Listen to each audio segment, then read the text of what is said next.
Crossover. Oh, killer crossover. Just crossover. It just crossed him over nastily. Another victim to the crossovers. Cross him up and sit him down. All right, time for the crossover, powered by Everlevel Concrete Repair in Omaha, everlevelconcrete.com. Amazingly, Connor Happer is in Lincoln at Haymarket Park. The grass is really green here, guys. It's very green. Very green. The tarp is off the field? The tarp is off the field. There's no sign of a tarp. Not even if you're the Chicago White Sox, you have 1,000 tarps. There's not 1,000 tarps here either. There's 0 tarps. Yeah, I heard they needed the money to go and get Mike Talkman, so they decided to disinvest. Hey, so is it true that they have like the city run that park? Like they don't even have their own independent ground? I was reading some stuff about that. I'm like, what is going on? I don't know, Connor. They just have random guys that work for the city Parks and Rec. They're like, hey, it's your day to go to over to South Side. Well, they do that for the parking. The parking is like that. They do have, your regular like unions come in and do the parking. I don't know, because the parking attendants are always different. I would not know. It would not surprise me though if that were the case, if they did not own their park, because very famously the Chicago Bears don't own Soldier Field and actually have paid more in interest than what the actual field is worth, and they still have a crap ton to pay off of that field, and yet they still want to build a brand new stadium as well, while they still have debt to pay off on the current stadium they play in. I don't know about that because their head groundskeeper is a legend. He's the sod father. His name's Roger. Last name how many sod fathers do we have? The guy that ruined the Super Bowl? No, hold on. That's George Toma. That's George Toma. That's the sod father. He's the sod god. No. So you have the sod god, and then you have the sod father. My bad. Wow, I didn't mean to mess up my sods. Happer. Happer, I did not know this. The White Sox don't own their park. It is owned by the state of Illinois through the Illinois Sports Facility Authority. They got to move that team out of there. Jeez. Can we find a place to adequately place? Well, hey, they were going to move him to Sox? Tampa back in the day. It ain't there. Not going to be there. There is this incredible story, though. I think it's still on CBS that they had an idea to build this, like when they tore down Comiskey, they had this idea to build this like beautiful type park that was like going to be integrated into the city, and that like you could see the skyline from there, and they were going to build their own, like not like Jerry's World, but like build their own like park facility, like Sox Park would be its own thing. And they go, nope, we're going to build a big black stadium, and it's not going to have a lot of color and no creativity, and it's going to have a totally like the most bland stadium you could think about, and we're not going to put it in the right location for you to see downtown. You're going to be looking at Gary, Indiana the entire time. Sounds familiar. Yeah. Gary, Indiana's got a nice casino. That's where the Jacksons are from. There you go. There's another cool There's a lot thing. of people who make their money at the casino parking lot in Gary, Indiana, not in the actual casino. Nice. So George Toma is 96 years old. I know, he's killing it. So this has been his routine since he essentially got fired by the Royals, because he did the K, and then he also worked on Arrowhead. But he's done the Super Bowl for like ever. Yes. But maybe 2 years ago or whatever was his last one. I can't remember. Yeah. So he does the Super Bowl, and then he'd always come to Fort Myers and work for us at Hammond Stadium. And so this very in shape 90-year-old man would be out there dragging the infield in the heat of South Florida. And we would go, what happens if George goes down? No. That's Oh no, disaster. Fellas, we got Omaha's own sod father on the phone. Oh my gosh. This is the man, the myth, the legend, Jesse Cuevas. Is Jesse here? Jesse's on the phone? Jesse's on the phone.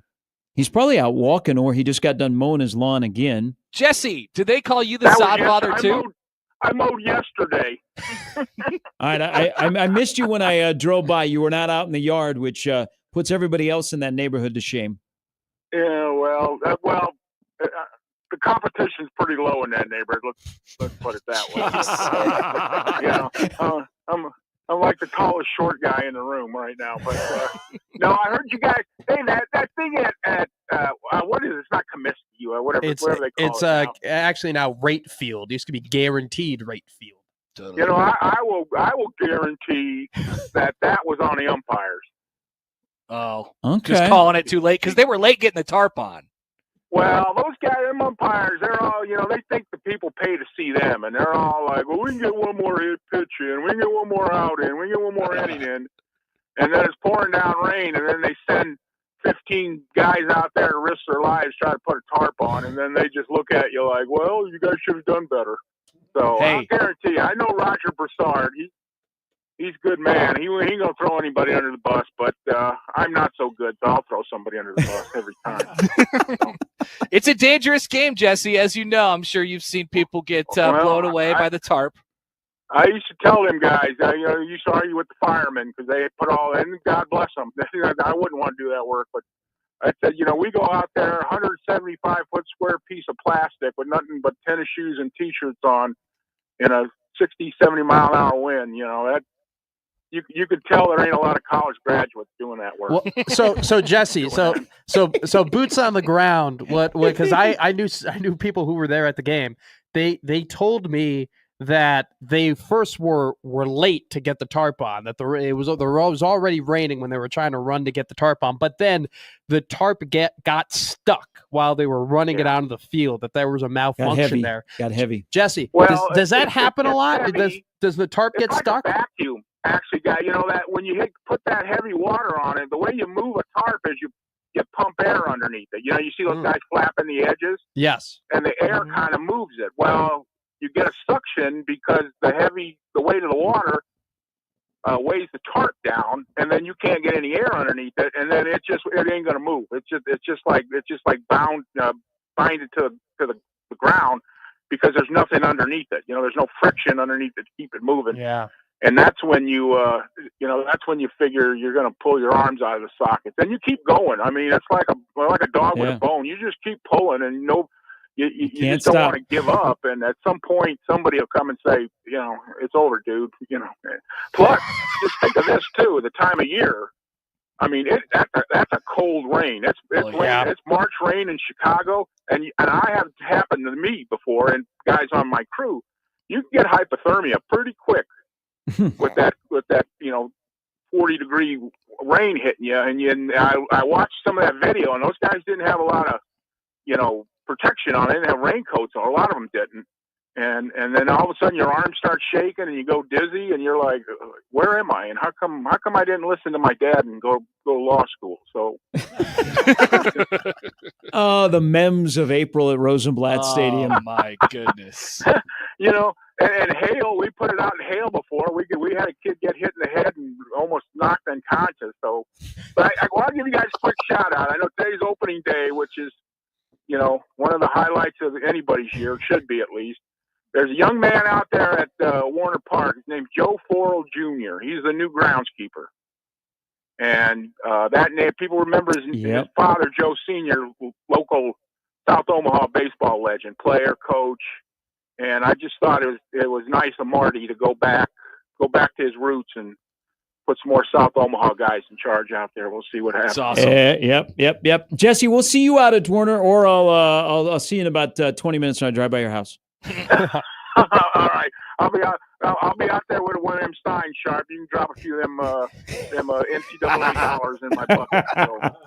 Thank you, my friend. That's good. All right, thanks, guys. Great. That was awesome. That's the legend. Omaha's sodfather, Wow. baby. I tell you what, that's special stuff. That's big time. That was actually incredible. I learned a lot about groundskeeping there. So here's the that's deal. got to be a weekly segment, I feel like. Gary, you've been a part of many, many tarp pulls because it's all hands on deck in minor league baseball, and I have as well in my playing days and in my minor league baseball days. Matt, have you ever been a part of a tarp pull? I've never pulled tarp over a field. There's some people who, you get all hands on deck. And it's a fast situation, just like it was in Chicago, where you got to get everybody out on the field. Like they come over the radio and they're like, I need everyone on the field right away. Yeah. I don't care. I have no time. I don't care who you are. Get on the field and let's change the tarp. And then there's some people who think they're smarter than the tarp. Correct. And those are the people that Jesse was talking about. That's when you end up getting hurt. You end up getting sucked under, or you're hanging on, and then all of a sudden you lift it up too high and the wind catches it and you're flying away. Do you think you're smarter than the tarp? You strike me as a guy who could think he's smarter than the tarp. So I'm going to be honest with you. Previous to Jesse calling and you two talking, I did not realize that pulling the tarp over a field could be a potentially dangerous activity. It's like war. Yes. It's like war. That there actually are injuries and there's like a full-on science behind it. So before this conversation, I am willing to admit that I didn't really think there was much to it other than grabbing and running. Okay. Now that I've been no, seriously, because I've never pulled a tarp. So, but now after listening to you two and Jesse, I don't think I'm smarter than the tarp. If anything, I'm incredibly cautious at this point, and I may be even afraid to run as fast as I can because I want to make sure that I'm as safe as possible. Once you are going, you cannot stop. Yeah, you got to go. Yeah. So now I think I'm in my head. I think maybe before Jesse was talking, I might have been better, and I would have just sprinted with total aggression. Now I think it's all in my noggin that I might be a little bit too cautious and not be efficient enough to pull a tarp. It looks fun. But I don't think it does. I don't think it looks fun at all. When you've done 10 plus years in the Florida State League and rainy season, it doesn't look fun anymore. Oh. Yeah. I mean, what's worse, Gary? Because you've been a part of both. You got to obviously take it off and put it back on probably 3 times a day in the Florida State League, or what Jesse was just describing and what we get around here, which is it's cold and windy and like it might be kind of pellets hitting your face instead of just rain. I mean, I'm looking at the flags right now at Haymarket Park. It's windy and it's spitting a little bit too. This is you don't want to be out there multiple times because then it gets heavy because it doesn't have a chance to dry out. Oh, it's because you got to roll it up if you're playing. So sometimes you'll be able to leave it in the outfield and let it dry, but if you have to roll it up again and then unroll it, it is heavy. It is really heavy. Hey, so how does the field looks great? You said the grass is bright green. It's amazingly green. I walked in and that was my first comment. I'm like, it is green. Now, I haven't been to the Chuck in a week or so, I guess, but a little more than a week now. And it was greening up, but it doesn't look like this. It didn't look like this 9 days ago. Is it lush? I would call it lush, Josh. Okay. Yeah, I would say it's a good word to describe it. Now, the Pepsi Home Run Terrace is looking lovely out there. Now, somebody had a wish recently to make it all turf. Saturday they're playing against Oregon State, and it's just raining, and it's starting to puddle, but they wanted to, journey through and get the game done. Somebody wanted the Haymarket Park to be all turf, like softball. Yeah, no, absolutely not. I disagree because you have such a good. They do in the Salt Dogs League, the American Association, they do like playing surface of the year. They've never lost. They've won it every single year. And it's fantastic. It's well put together and it's very much taken care of. I've been lucky enough to actually play on Haymarket Park multiple times because of softball. Like we play that LFR LPD softball game, and I play in the outfield. And that grass is incredible to run on. I mean, it is a very, very nice surface. I'm an anti-turf field guy. I don't like turf fields. I like baseball. Baseball is baseball. Baseball's played on dirt and grass. I understand that it could be very convenient to have a turf field, and there are some places that need turf fields. It'd be ironic the if manicuring is tough, but I like grass and dirt, man. It'd be ironic if they changed this to turf and they changed Memorial Stadium to grass at the same time. It'd be pretty weird, wouldn't it? Can you imagine if they're like, actually, don't give away the turf to a bunch of people at the spring game. We need that need to put it at Haymarket Park. So save as much as you possibly can. Hey, thank God. We're pinching pennies. Thank God they haven't flipped over the stadium from turf to grass, because what if we would have been able to have a tractor pull inside of Memorial Stadium? I know. We would have never been able to do that. Or a sorority tug of war. Half the field is now. All of these things that were proposed, demolition derby, would they be going on while they were doing football activities? Like while they were like running 7-on-7, would there be go-kart races in one end zone? Or now that would be awesome. Half the field is football, the other half is demolition derby. Yeah, if you could. No, it's just actually football plus the demolition derby. If you could dodge a 1987 Chevy Impala, you can dodge a Michigan Wolverine. Yeah. Hey, so I'm just reading through this. The idea, this is back in February. Nebraska was going to tear out the turf after spring ball, if I'm going by this. because Yeah. they were proposing stuff that you could do on the turf and it wouldn't matter if it got damaged. Well, they're So they gonna were- put new turf in. They're gonna they're gonna put new turf down before they do grass. Like as far as I know, But grass didn't we're they still just a year or so didn't they away just from grass. redo part of the turf? I don't know. Like maybe part of the deal was, hey, we'll get you your grass rule, but it's going to take some time, and we also but he's like, we need a new field now, and they give him a new turf. Is field. there I a don't know. reason why you need to put brand new turf in then? Is the current turf that bad where they need to I think that's what replace he's saying, right? He just wants it to be as good as it possibly can before they turn it over to not grass. cheap. It's been, I think it's been what, 2 years, maybe 3 tops since they got new grass over there. I'm Because not. that was a Trev project. Yeah, But it's supposed to. I think the field turf has at least minimum 10-year life to it. But they were That's- they were encourage fans to come down on the field and cut out a section of the turf. I know. Yeah, because I saw that on there. Didn't And they- and once again, I think they're going to do new turf. They didn't redo the turf here for probably a decade, and then over the last like 7 or 8 years, they've done it like 3 times. Well, now. I think so too. They took the old when they did it like the first time where it was like there for a while. They took that old turf and then they put it in the Cook Pavilion in the rec center, if I'm not mistaken. At least that's what I was told when we were in the Cook Pavilion, that this was the old turf that used to be a Memorial Stadium. Well, maybe they have to get a whole new turf to paint the end zones red. Ah, Do you really need a Oh. brand new turf? God, can to you do imagine that? when they go grass if they have red end zones and there's weather? It'll be the Pinstripe Bowl all over again. Yeah. Boy, That's gonna be hey, awesome. fun for Jay Everybody's- Terry and the rest of the equipment guys washing those uniforms. That's right. Get the power washer out, Jay. But I am blown away that they were thinking, and I love the spitfire of ideas that fans could just come in whatever section of the turf they wanted to start sawing out. Like they would bring a weapon of choice Yeah, to the bring- game. That's what we said. Bring your own Bring your own weapon. knives. Yeah. BYOW. And then they would just sound the like, if you're in section 11, it's your time to come down to the field. You've got 3 minutes to cut out as much turf as you want. Oh, It better be sharp. over under 400 machetes. How many machetes do you think are showing up at Memorial Stadium? Dude, I don't know. How many machetes do you think there are around here? I think there's a lot of machetes. I don't think it's now- a big machete town. Oh, no. I was in the Walmart at 72nd and Pacific when the guy came in there with a machete. I was not near him. What do you mean came in there with a machete? What do you mean? He walked in with a machete. So if you guys would ever like to join me at my local Walmart, it is quite the sight at 72nd and Pacific. Oh, yeah. But there was a guy that had a machete, and there's always like 2 Omaha police officers that are working security at both entrances, or they hang out by one particular entrance. Guy came in there, had a machete. He challenged them, and I was on the other side of the store. But they were like giving codes over the PA to workers, like the place was now on shutdown. No Oh my kidding. God. I would How- imagine how that long was ago? the case. So I had no idea what was going on. So immediately I went to Omaha Scanner. Sure. Can you imagine if they did that? Hey, you could cut the turf out of the field, and then they ran a knife sale at Shields. Like how just quickly the shelves would run out of knives over there. That'd be genius. There you go. So Boost up the economy.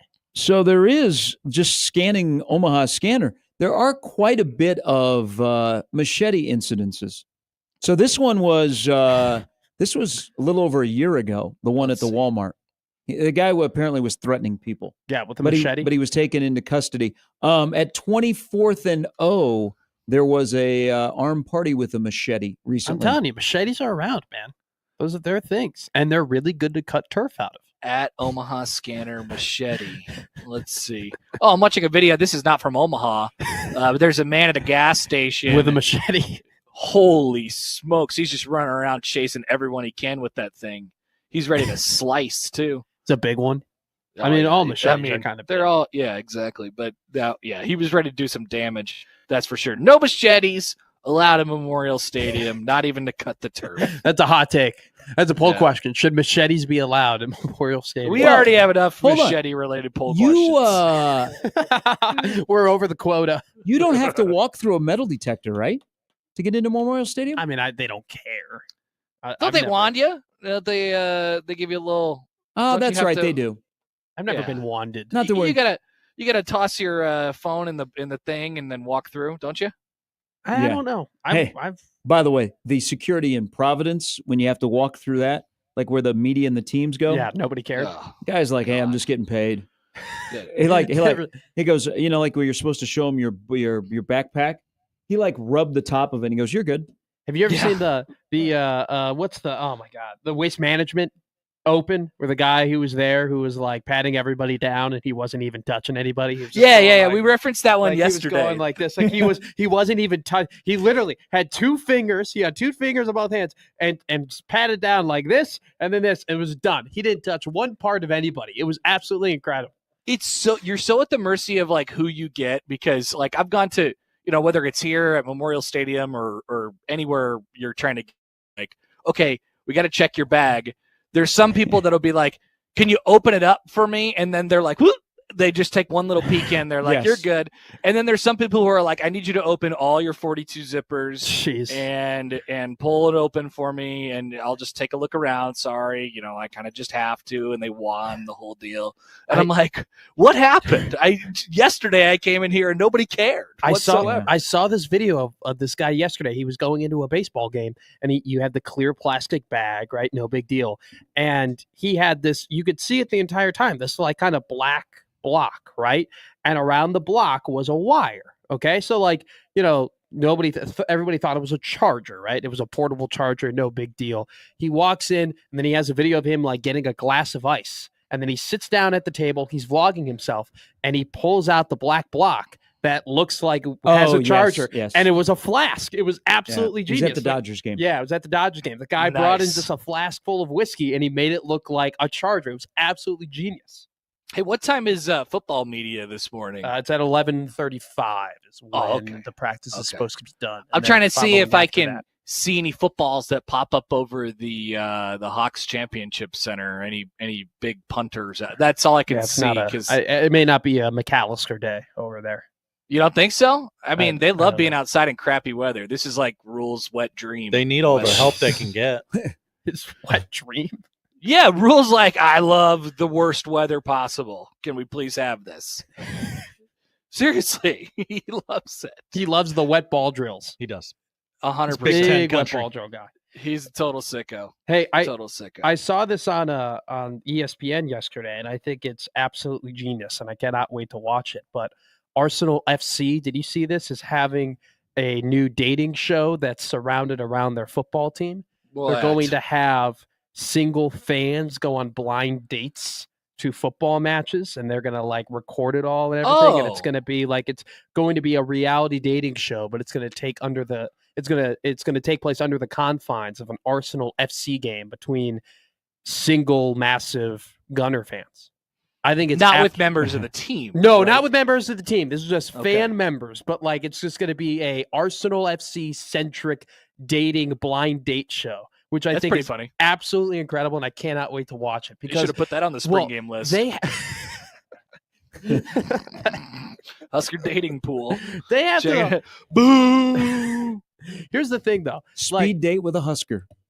Yeah, I mean, I'm so excited for it though, because you have to like be maniacal in how you pair these people. Like you have to pair somebody who's a massive fan of Arsenal with someone who couldn't give a rat's butt about the game that's going on, and see those two people interact. And then you also would have to like, wouldn't it be so funny if they paired two people who had the same like niche favorite Arsenal football player? Like they both like loved a random dude that no one knew, and then they both find out that that's the case, and then you just see love fly in the air.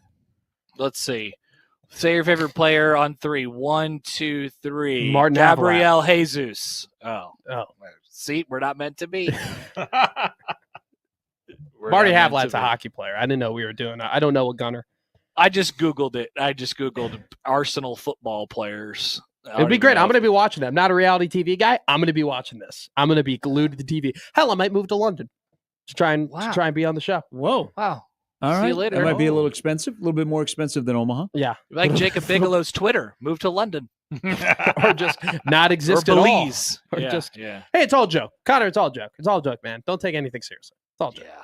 It's tough day. When you give me that look, it's a joke. Tough day. See that you need the button on Twitter that says I'm joking, I'm not serious, I'm sarcastic. You need the font. I pay $8.99 for it, like our one caller said. But I already do pay $11 for Twitter. So You do? You pay Twitter? I do. I have the premium, man. It's nice to reach out to guests potentially. Yeah. What are and the contact advantages? people. I get to edit my tweets. That's really nice. I don't have a character limit, which is really nice too. I don't have to worry about characterizing. Are you down. ripping off stories on there? Well, like the tweet yesterday that I had about Dana Holgerson and his use of tight ends in an offense, like that was nice to not have a character limit on that. Nobody cares. I saw it on Twitter. Nobody cares. Master. When, I used to do open practice tweets, that would have been a nice thing to have when I would used to tweet about, that. When I'm tweeting about press conferences, it's nice to not have a character limit on that. Also, too, like if we really want a guest on the show, which I've done, you reach out to them on Twitter, but sometimes they're verified and you can't reach out to them unless you're verified. So I bought it for that reason. Unfortunately, no one has gotten back to me when I reach out in that way. So probably it's a waste in that regard. But yeah, it's $10. Isn't it going up? It's $11.99, I think, or something. Everything like is, that. Gary. Well, especially on that forum, That's I right. guess the premium is going up. Yeah, I might have to review my plan. But I mean, there is some, like, I actually do think I don't give a damn about having a blue check mark. I do have a blue check mark. I don't care that I have it. It's more so like there are Don't some put it on the internet advantages. that he cares. Well, that he has it. It's just more so of an advantage for me tweeting and trying to reach out to people. That's why I buy it. It's worth it for me. The ads have gotten a little cumbersome, I'd say. I don't know that I'd pay $10 a month to get rid of just the ads, but it's rough. I mean, there's a lot. I've had Twitter for so long, I don't give a damn if there's ads. Wow, that'd be the primary reason I'd do it. To get rid of ads? Yeah, 100%. Yeah, no, they come up every tweet. I don't care. I don't care about the ads. All right. But they are definitely worse now than what they used to be. That definitely is. Absolutely. I had to block Elon because he kept shoving his own tweets on my For You page. I was like, I don't want to look at this anymore. Why does the Elon think that I want to see his tweets? You blocked Elon Musk? Yeah, I had to because I didn't want to see it. It kept feeding me Elon tweets. It's a pro move. I did it years ago, Connor. Yeah, thank you. I didn't know you could do that. It's like blocking Tom on Facebook. Yeah. I don't care. I don't care what Tom's up to. I don't care. Well, I can tell you this. So I just went over to the wonderful world of the For You tab. For You tab is having a hell of a April Fool's Day. Oh, God. Yeah. Tiger Woods, I saw his. That was Tiger was bad. Yeah. I was mad at Tiger for a second. That was You rough. fell for it? What are you doing? Well, I didn't fall for it. I knew it was fake, but You're smarter than that. there was like 1%. I was like, wait a minute. He could be back. Tiger. It's Tiger. It's you know? If anybody could recover from it. Connor Exactly. Happer, Jason Whitlock, handshake meme. No, I didn't fall for it. I didn't tweet back, nice job, Tiger. Congratulations on your miraculous recovery. But I was keeping an eye on it. I mean, That's Tiger for sure. can't even play 4 days of golf fully healthy. You think he's going to do it 3 weeks off of a torn Achilles? I know. I didn't think that. There was a part of me. That's all. How old is Charlie? I'm kind of done with Tiger, and I'm just counting down the days until Charlie makes it pro, and we can start rooting for him. I don't care about that kid. You don't. Wow. He's 16. 16. All right, so he's going to be a bust. He is. There's no way he's going to be as good as his dad. Well, right? Well, it's going to be Dale Earnhardt. Pretty and high Dale, bar. Dale Earnhardt Jr. That's what. It's going you to think be. he's going to be Dale? Because Dale Jr. is pretty legit. Yeah, Dale Jr. is really, really good, but he was never Dale Sr. Like, I think Charlie will win a couple of majors, but he'll never be Tiger. Like, that's what I think. But when he wins his first Masters and Jim Nance is hopefully on the call, right? That'll be quite incredible. Charlie's going to burn out. He's going to flame out. He's going to get over. He's overweight. going to find the Denny's waitresses long before his dad did. Hey, a little bit tougher nowadays because there aren't as many Denny's. That's true. Hooters is going to stay virtually, in business of course. just because of Charlie Woods' infatuation. Did you guys see the first reply to Tiger Woods' April Fool's? No. The Jason Whitlock one? Jason Whitlock. Amazing. Good luck, Tiger. You got this, brother. Well done. I'll never forget. The other thing that Jason Whitlock said, about Joy Taylor? So wait. My favorite meme ever is when Jason Whitlock made the comments Her peanut about butter skin. about Joy Taylor. And then the greatest quote tweet I've ever seen was that video, and then on top of it was the Isaiah Thomas in The Last Dance. Like I met the qualifications to make the team. I just wasn't selected. So bad. That's the greatest tweet ever. So bad. Jason all right. Whitlock, formerly of the Kansas City Star. That's right. That's right. Kansas People City's forget. own. Yeah, he was. He said it was always a miserable experience to come to Lincoln and cover Nebraska. I'm like, hey, thanks. Thanks, bud. Thanks, Jason. Thanks, Jace. Hey, Any more enjoy the show from Haymarket Park. I will. I'm not opening the window until exactly 2:30. It's cold because it's gonna be blowing right in. Luckily, I got my tape. Hey, were they ready for you today, or did you have to break in? Oh no, Jared is all the way on top of it. He was waiting for me as my car rolled up. He's like, "Welcome to Haymarket Park." I thought he was going to give me a tour. Wow, Jared has changed as he's gotten a little bit older. No, Jared's always been very nice. Always been very nice. All right, have a good show. And then he was like, "I need to go home and get some pants." He was wearing shorts. Oh, he was wearing shorts. Thank you for the clarification. He was wearing shorts. Good stuff. All right, Honey, see you guys. where are my pants? That is Crossover, powered by Everlevel Concrete Repair in Omaha at everlevelconcrete.com. It is Tuesday. We'll start things off next. That's the Crossover. The Connor Happer Show is next on 1620 The Zone.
It's the Connor Happer Show. Are we sure we want to do this? Could you, make an announcement that we're ready? It's the Connor Happer Show on 1620 The Zone. All right, welcome in, everybody. Happy Tuesday. It's the Connor Happer Show here on 1620 The Zone and on 1620thezone.com. Connor Happer and Josh Odson with you. Although we are apart, technology brings us together. Your camera's really good today. Wow. Really? Yeah. Why do you say that? What do I look I like? don't know. You just look very Well, like Fox 4K. I should say that we do get a little bit more natural light than we do in our studio back at 50th and Dodge. Maybe that's it. Here at the Hawks Field at Haymarket Park press box. I'm sitting in front of a large window. Maybe that's it. Are my eyes extra blue today? Yeah, really are. All right. I can see your pores. Wow, that's probably not good. So yeah, that's probably why I look like this in my in the road radio booth cubicle here. Looks like there's a bookshelf full of nothing back behind me. So that's good. And Josh is where he normally is, back in our studios at 50th and Dodge. He'll keep us updated on what the temperature is in studio. The temperature here inside the press box at Haymarket Park is comfortable. Comfortable. Good. I'm comfortable right now. All right. That's good. Today on the show, we will have a chat as we normally do. So we're headed into the Final Four this weekend with Allan Bell. See if he likes anything on the board. There's some baseball probably to get to with him as well. Maybe it's Martie, crown bets. Biggest crown bets. Although we need to talk about crown bets during the show today. Crown bets. I actually probably wouldn't advise you to make any crown bets. Yeah, don't do that. Based on what we've been seeing over the last 24 to 48 hours, as far as the crown is concerned. Martie Cordaro from the Omaha Storm Chasers, President C, will join us at 12:45 today. Tonight is Omaha Storm Chasers opening night. That is if the weather cooperates. It's going to cooperate. Don't worry. They usually play like pretty much hell or high water out there. They, and I've always said the Papillion Dome, the La Vista Dome, the Papillion Dome, that exists, the Werner Park Dome. PLV Dome? Yeah. So we'll see. We'll see what it looks like at Werner Park tonight, but always a special night on opening night. So Martie will join in on the excitement coming up today at 12:45. We will not talk with Jacob Bigelow today as he's taking a break from radio and Twitter, and that's okay. We'll catch him on the flippity flip. He'll be back. He'll be back at some point. So that's our lineup today, powered by the Rooferys at John Higgins Weather Guard. We'd love to hear from you all today. 402-951-1620 on the hotline. You can call or text that number. Tweet at Happer Show at Connor Happer on the JTech Construction Zone Twitter feed. Email Connor Josh Show at 1620thezone.com. On the Equitable Bank Zone inbox. And we say good morning to the YouTube streamers today. Hi, everybody. You're seeing my beautiful face in 4K today with a lot of natural light. And you're looking at Josh in the same way you always do. Josh doesn't know which direction is which on the screen. Where Plattcat writes in that he went 5-0 on Crown Bets day one. Now, will Plattcat get paid out on the... Who knows? Crown Bets, something we will discuss during the show today. I have several takeaways from the Crown, actually. Not many of them are about basketball. Oh, okay. Although Nebraska did win, and they will now go into the Mike Schaefer dream matchup, Nebraska-Georgetown, for the first time ever on a basketball court tomorrow night in Las Vegas at the MGM Grand Garden Arena, which was just rocking all night last night. And then the game after Nebraska, of course, Georgetown, who ended up beating Washington State, who is pretty putrid. Not sure how they got into that tournament, but they had half of their players, their most important players have a food incident or something like that. There was, so they had to figure things out last night, and they did. So first matchup ever between Nebraska and Georgetown on Wednesday evening from Las Vegas. But I have some other Crown takeaways. Coming up this afternoon, we have baseball from Lincoln. Creighton and Nebraska will go for the first time this season. Creighton will put their long midweek winning streak up against it today. They haven't lost in more than a year now. Last midweek loss they had was way back in May of 2023 against Nebraska. Of course, they went undefeated in the midweek last year and are undefeated so far this year as well. People are trying to find out how many pitchers are going to get used this afternoon. We'll see. Wind is blowing in hard from right. Good pitcher night. Yeah, Ian Koosman's been pretty good for the Jays in his last 3 starts. So we'll see. Might be a little low on pitchers for a Nebraska-Creighton game. That game will be coming up today at 2:30, and you could hear it on 1180 The Zone. That is why I am here, and John Bishop will roll in eventually.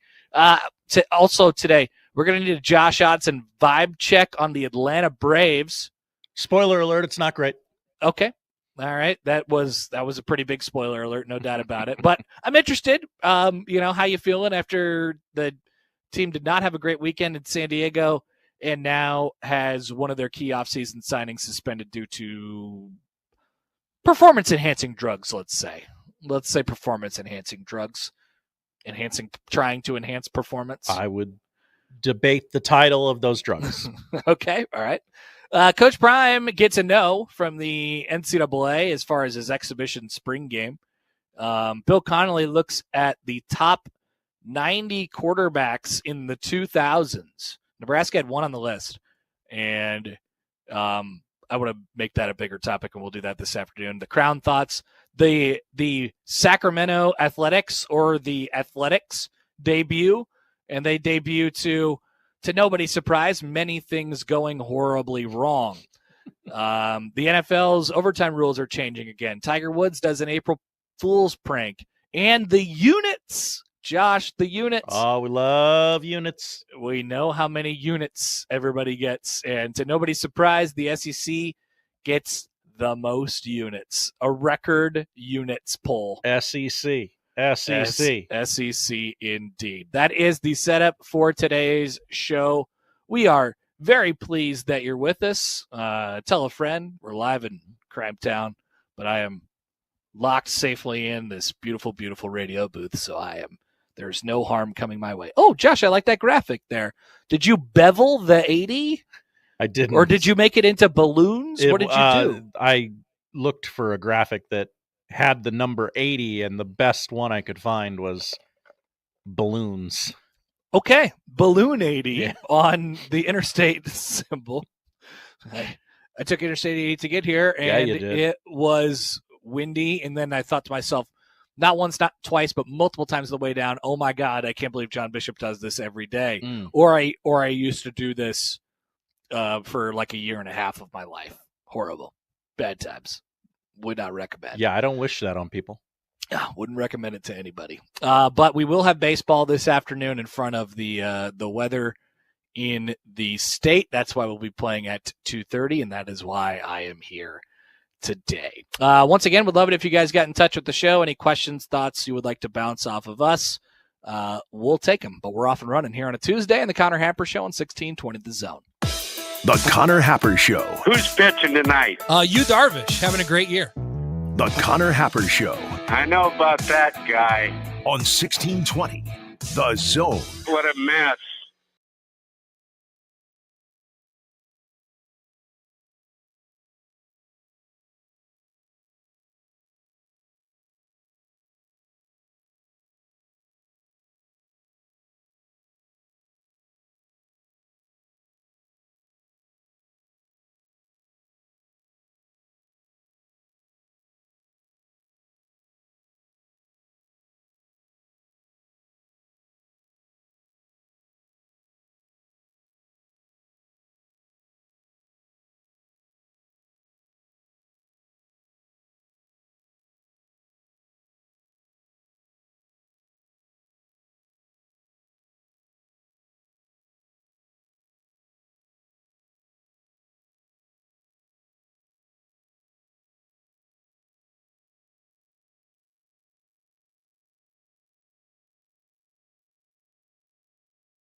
Also today on the show, I forgot to mention this in our little rundown there, we'll have a game of college basketball reaction, overreaction. We'll look ahead to the Final Four and also some teams that are not participating this weekend. And since we forgot yesterday and definitely won't forget today, the top 5 poll questions of the month of March will we got them.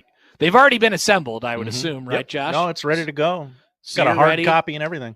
Okay, the hard copies are out. You don't even have to print them during the show, which is absolutely fantastic. So we're going to be locked and loaded for that, and we definitely won't forget today. Nah, that is coming up at 1:00.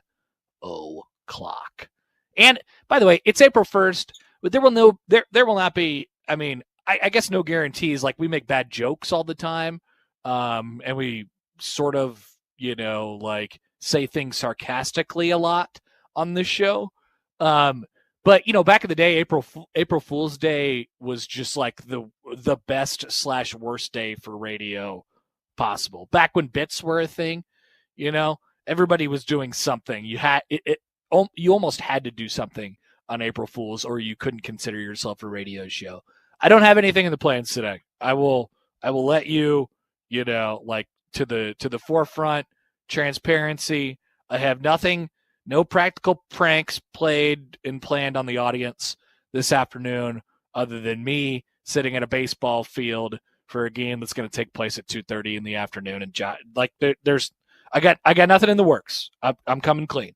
Today is a day for the least funny people to think that they are funny. Yeah. Yeah, I mean, I'm not like anti-jokes, John.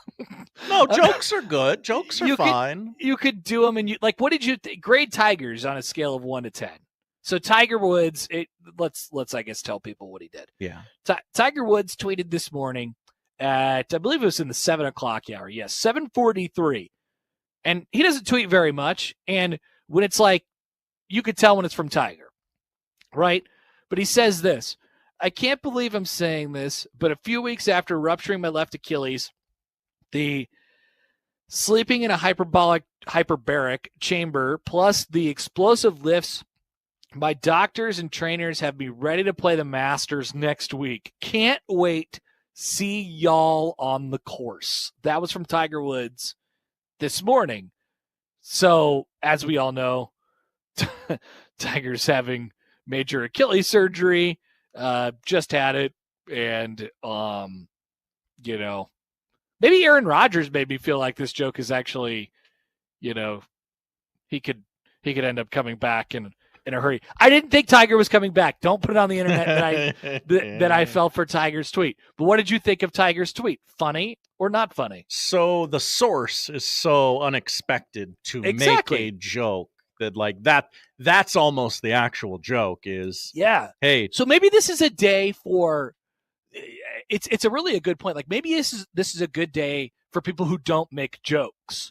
Like, I make jokes 365 days a year. That's what I do. I make jokes every day. Some of them are funny, some of them aren't. But if I did a joke today, people would be like, well, I don't understand. What's the significance of this? You're always sarcastic. Every food brand is going to tell you they're rolling out a new product that sounds absolutely disgusting, and it's not real, okay? Just it's not real. How about Arizona State saying that they're going to have maroon turf next year? Like, that's fine because it's like, okay, it's very obvious. Yeah, it's not harming anybody. Right? But later today, Pepsi's going to come out and say, like, hey, we're having milk-flavored Pepsi. We're going to roll that out in stores on Friday. Like, y'all ready for this? What if they were like, we just sold to Coke? Or we finally did it. Or we just bought Coke. Maybe we just bought Coke, and now all Coke will be Pepsi. That would be a good April Fool's joke. People would freak out. So Tiger, let that joke hang out there for a whole 15 minutes. Oh, wow. Before saying, P.S. April Fool's, my Achilles is still a mess. Smiley face emoji. P.S. It's still bad. Can't walk. Yep, I'm bad. Andy has a good idea on the YouTube stream. We should have teased all day today that today is the day we finally get to the Caitlin Clark thing. See, you guys today are better is at the this than yeah. That's actually a great idea. Sometimes I just sometimes I'm just so focused on doing the show, and today I got to get here and set all this other stuff up and whatever. We're so focused on the micro, we can't focus on the macro. It's a great point. Maybe that's our next hire, Josh, a macro thinker, a macro thinker just for the Connor Happer show. That's also a great title. A macro thinker. Uh-huh. Yeah, I mean, look great on a job business description card. is super unspecific. Right. But yeah, maybe today's the day that we finally get to that Caitlin Clark thing. Mm-hmm. We definitely will.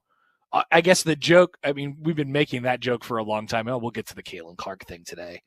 Maybe the joke is that today we don't even tease that we're going to talk about the Caitlin Clark thing today. I don't know.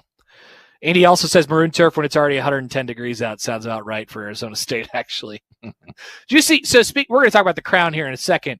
Did you see Bobby Hurley's quarter zip last night? No. Bobby Hurley was wearing a college football playoff quarter zip. Wow. It was amazing. It was amazing. I don't know if they just ran out of basketball quarter zips, but on the sleeve, on the arm, it said college football playoff. I was like, did Kenny Dillingham just give that to you and then you decided to wear it while coaching in a basketball game? Yeah, I like it. I like this one. I'm like Bill Snyder. I find one I like and I wear it until they tell me not to. I guess so. It had a college football playoff logo on it. I thought that was pretty funny and a good flex on Nebraska. Maybe it was a flex on Nebraska football.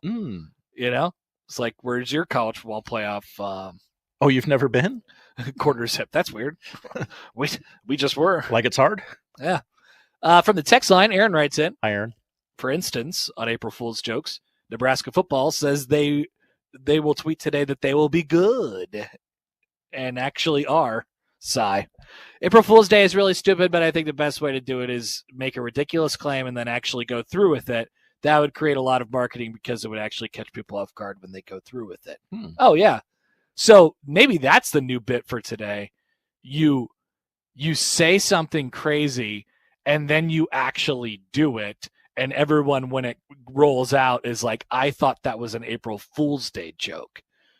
But then you're like, no, what's April Fool's Day? That would be a better way to do it.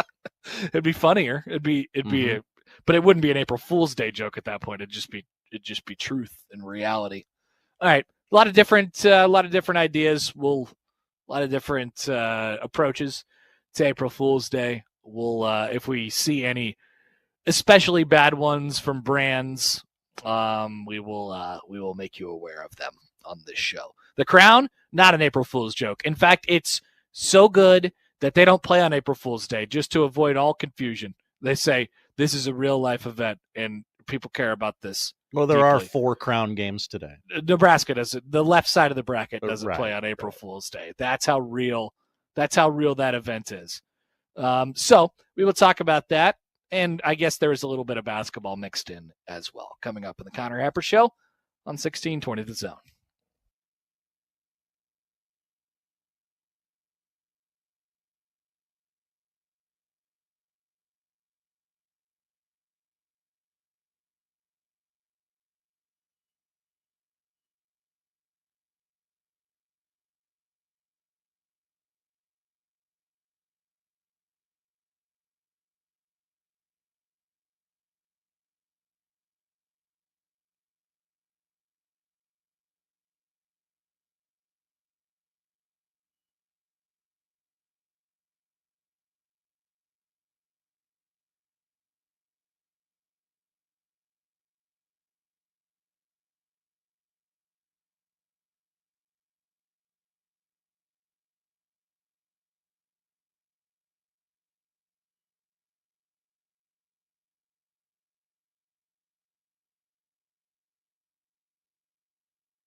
Let's get back to the Connor Happer Show on 1620 The Zone.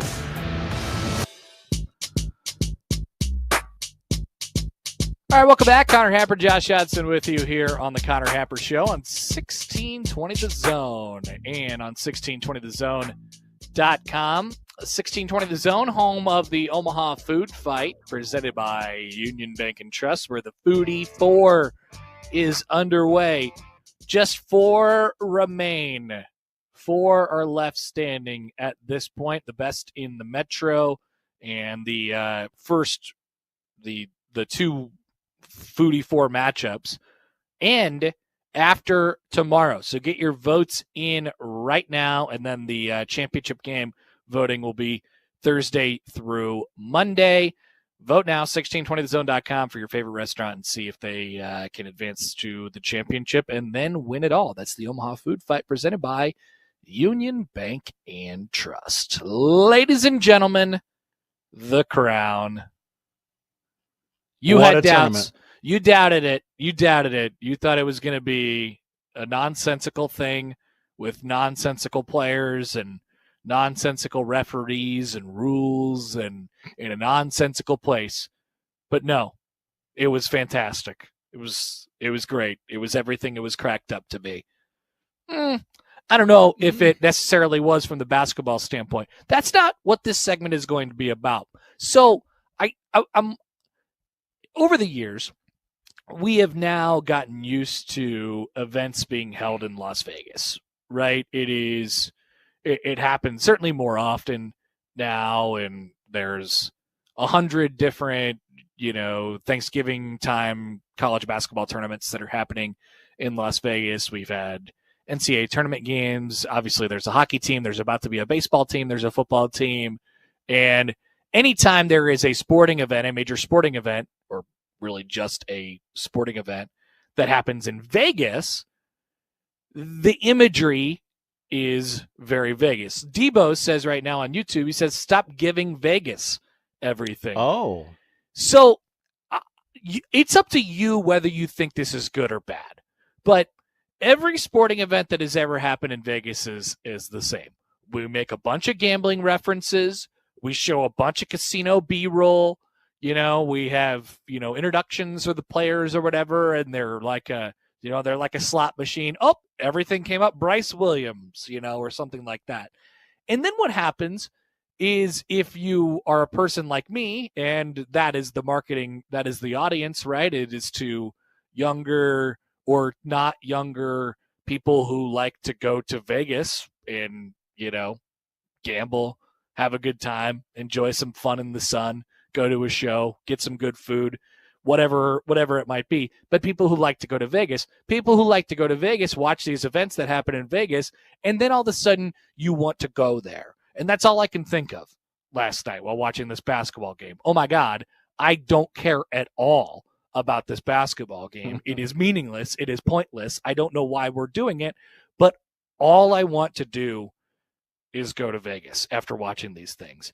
And so, I am so when I get there and I follow through on this once every 10 times I get the urge to do it, I'm miserable when I'm there, but I'm also like the best version of myself. It's very confusing. It's an incredible marketing scheme, basically, is what I'm saying here. It is getting all these sports teams in Vegas is just an excuse to market, like visit Las Vegas, their tourism board or whatever it might be. It's perfect. And it works. I don't know that it works every time. It doesn't work for everybody, obviously, but man, It's a tourism ad. 100%. How many people sat on their couch last night and watched Nebraska basketball and are like, it's been a while since I've been to Vegas. That kind of looks fun. Even if it's just a little hint is like, oh, you see a guy at the MGM and he just, the dealer just threw the little ball into the roulette deal and it started rolling and bouncing around. It's the feeling that it gives you. It's an incredible hack. It's amazing. And I don't know, man. Maybe I'm just a sicko, but it works on me. It 100% works on me. It's It's fantastic. For So a person who likes to take a trip like you do. yeah, Yeah, I like to take a trip. I like to travel a little bit, and it's easy enough to get there. I saw some. Is Jack Mitchell actually going to this thing, or was he blowing smoke last night? I think he said if they make the semifinals, he would consider it. All right. I mean, it's easy enough to get there, right? There's direct flights from everywhere. It's perfect, and if you're looking to get the college basketball crown off the ground, the best place to do it is Las Vegas. It makes That's you feel absolutely true. It makes you feel some type of way about whatever it is. Once again, I don't even really care that much about the basketball, and it's because it's not about the basketball. When you're watching this thing, it's not about like let's put an NIT, a version of the NIT in Vegas. It's not about the basketball whatsoever. It's about all the other things that happen. And it's cool for, I think, probably the players and the coaches. Maybe they don't love it that much, but you're at the end of your season. What are the stakes here? They're not actually that high. Maybe it's a couple grand in NIL money or something like that. But whatever. The stakes are still pretty low. But you want to stay, and you get to live out the Vegas life as much as you want. I was wondering if the players get do they get comps or something like that? Or they get, I'm sure there's like a swag bag with some Crown hoodies and stuff like that in there. Oh yeah, definitely. Wonder if there's some comps. Maybe there's some casino free play or something like that. I mean, I wouldn't be surprised. Like, the MGM Grand is huge. You could get lost in that place. I imagine some of the players just go right downstairs and hit the floor right afterwards. I'd be sitting at the blackjack table all night long on a Monday night. Why not? That can't be legal. You don't think the players can go to the casino? I guess maybe the casino's okay, but that's what I'm saying. Yeah, that's what I'm saying. I don't know. Does it seem weird? Like if you saw your favorite college basketball player who's of age, who's 21. I mean, it'd obviously be a weird sight, but I don't think it's illegal. I don't think so. I mean, they can't be gambling on sports, obviously. Yeah. No, I don't think it's illegal. Slippery slope sort of thing, I guess. Okay. All right. Yeah. No. Well, we have definitely gone past that. I mean, we have sports gambling is just plastered all over our sports now, and there's no getting away from that anytime soon. And so, yeah, I think those two worlds are sort of combining and melding into one more and more these days. By the way, this is the next thing I was going to get to here in the Crown conversation. So Nicholas writes in on YouTube. Hi, Nicholas. Says, Hap, what's with all the sportsbook pulling the Crown line, supposedly? So here's the deal. This tournament, the Crown college basketball, the college basketball Crown, many of the bets by various sportsbooks yesterday were voided. Bets that had already been placed, some of them have been voided, and many of them for the Crown had been taken off the board. I was reading I'm pulling this story from Vegas Insider, who has conveniently their studios right inside of a casino at the Circus Sportsbook in downtown Las Vegas. Betting on the inaugural college basketball Crown is only being allowed in certain jurisdictions, as gambling regulators told sportsbooks in several states to take the odds down. On Monday, DraftKings Sportsbook confirmed it had taken down the Crown betting odds across their entire network of states. In an appearance on VSiN Primetime on Monday, Johnny Avello, head of the DraftKings Sportsbook, told Matt Humans and Tim Murray that some states ordered the takedown because the event wasn't submitted for approval to their regulatory bodies. He later texted Humans that the Crown won't be offered in New Jersey, Ohio, or Illinois. Quote, "We're waiting for approval before we put it up in a few other jurisdictions." So basically, the long story short here is that this tournament was not submitted to the regulatory bodies that govern gambling, and therefore, in the eyes of some of the states and in the gambling community, this was not a certified event, and therefore books were voiding bets that were made on this thing which is absolutely incredible, especially given, like I said, the imagery of the entire thing. It is in Las Vegas. It is literally inside of a casino. Literally inside of a casino. And it apparently wasn't submitted at all or in time to be certified by the regulatory gaming bodies, which is absolutely fantastic. I couldn't think of anything better. I guess it's good information to have that, like, I didn't know this needed to be done. Yeah, I don't know. That's a great question. I don't know what the process is on that, or like events, that have it every year. Do you need to reapply every year? Obviously, the college basketball crown is just existing for the very first time. Maybe it's something that sort of just slipped through the cracks, but pretty funny given that this whole thing is about gambling. This whole thing is about Vegas. And if you live in, some of those states that we just mentioned, you're not able to actually gamble on it because it wasn't a certified event. Josh, you made a crown bracket on yesterday's show when you grunted all the winners. I did. You're still undefeated. That's right. 4-0. I'm the Joey of the crown.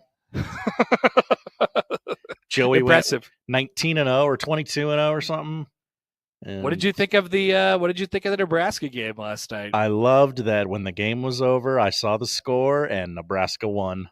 Really? You didn't watch a game? Why would I watch the crown, Connor? Oh, dude, I watched the crown. I enjoyed it. How was it? I mean, it wasn't, I wouldn't say it was horrible. There was one point in the game in which, let me see if I can tell you what it was. Their lineup was like Hoiberg, Bryce Williams. Hoiberg was getting a lot of run on Twitter last night. Hoiberg had 34 minutes last night. Okay. Hoiberg, Bryce Williams, Essegian, Cale Jacobson, and Ulyss, I think. Like, they didn't have a guy who was above like 6'6". It was like the shortest 5 guys that they could find. They were playing. They were playing like Cale Jacobson had 22 minutes last night. There was at one, like, he was actually pretty good. And that's honestly, if you can win and if you can get a couple more games in and also advance like the progression of a guy like Cale Jacobson, I mean, that's a really, really good deal for you. I wish that, and I don't know, maybe, I don't know what it is, but I wish they were allowed to play red shirts for free in these games. I think that'd be a good wrinkle, right? Like, because it's clearly about for the teams next year, right? Like, if you want some more participation in these things, I mean, it's become a trend in college basketball now for teams to just say, no, thank you, I'm sort of out on the postseason.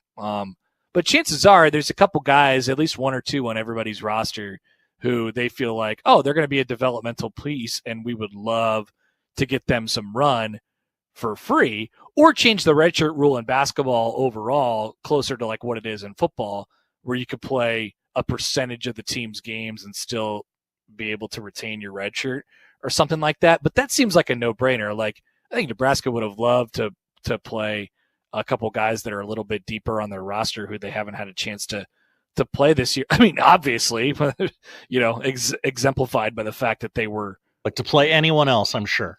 Like, they would have loved to play Frager last night. Like, they believe in Braden Frager and Janowski, who are going to be, players, I think, on their team for a couple years.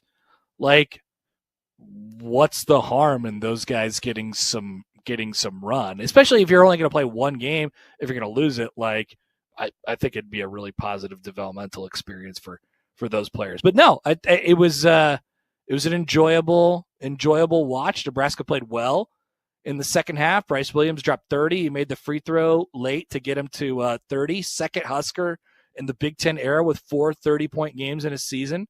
James Palmer also had 4 in 2018-2019. Down by 11 in the second half. And really stormed back. Like, at one point you're like, this is not looking good. And then, like, you blinked and I'm like, Nebraska's going to win by double digits now. And they didn't quite do that, but they did win by 8 last night at the College Basketball Crown. Berkey Buchton, Joe, ladies and gentlemen, still the same. Not very good. That's all I got to say about that. Oh, sorry, Josh. I didn't realize you were gone. Yeah, I was on the phone. What'd I miss? I wasn't. I'm sorry. Was it riveting? No, it was. Guy liked Raleigh Wooster. Guy liked Raleigh Wooster. Mm-hmm. Who liked Raleigh Wooster? Caller. Raleigh Wooster, the guy who didn't play last night. Said you could see the difference without him. Ooh, so you thought? So the caller thought he was worse definitively worse without him. I don't know. He didn't stay on long enough. Okay, so, yeah, I guess that's what. I guess that's what he was. So if he liked Raleigh Wooster, then he was probably saying that it was worse. Or he hated Raleigh Wooster and said it looked better last night without him. That is also possible. Mm-hmm. That is also possible. Arizona State is a program that doesn't necessarily have a lot of offensive organization, right? So it was good to see Nebraska get over the top in that one, and they'll play another one against Georgetown in the College Basketball Crown. A fantasy basketball matchup you can only get at the Crown. Mm-hmm. Nebraska never played Georgetown. Never. Dream match for the ages. Never, not even once. I think Allen Iverson's going to be there. Speaking of college basketball, the NCAA tournament units are out. We have this has been decided now. Basically, as we headed to the Final Four, everybody knows how many units they're getting. Guess what, Josh? Mm-hmm. The Southeastern Conference, who sent 14 teams to the NCAA tournament, is about to set a record and get $70 million from the NCAA tournament after receiving all of its units. So, obviously, you have 2 teams left in the Final Four, and you get the NCAA pays out conferences a unit, which is roughly $2 million this year, according to various calculations. So you get a unit for every team you play in the NCAA tournament. The SEC will play 35 games. You know, there's 2 SEC games. There's 2 SEC teams. They play each other, so there's going to be a guaranteed SEC team in the national final. The SEC will play 35 games in the NCAA tournament before Monday's final, giving them 35 units to get the $70 million estimate. This shatters the previous record of 25 units that the ACC set in 2016 that they received. The Big Ten got 21 units during this year's NCAA tournament. That's going to pay out $42 million. And the Big 12 finished third with 20 units. The Big East and ACC each get 9 units, $18 million. Oh, look, Garth Glissman is quoted in this article from Front Office Sports. In the SEC, G-Man.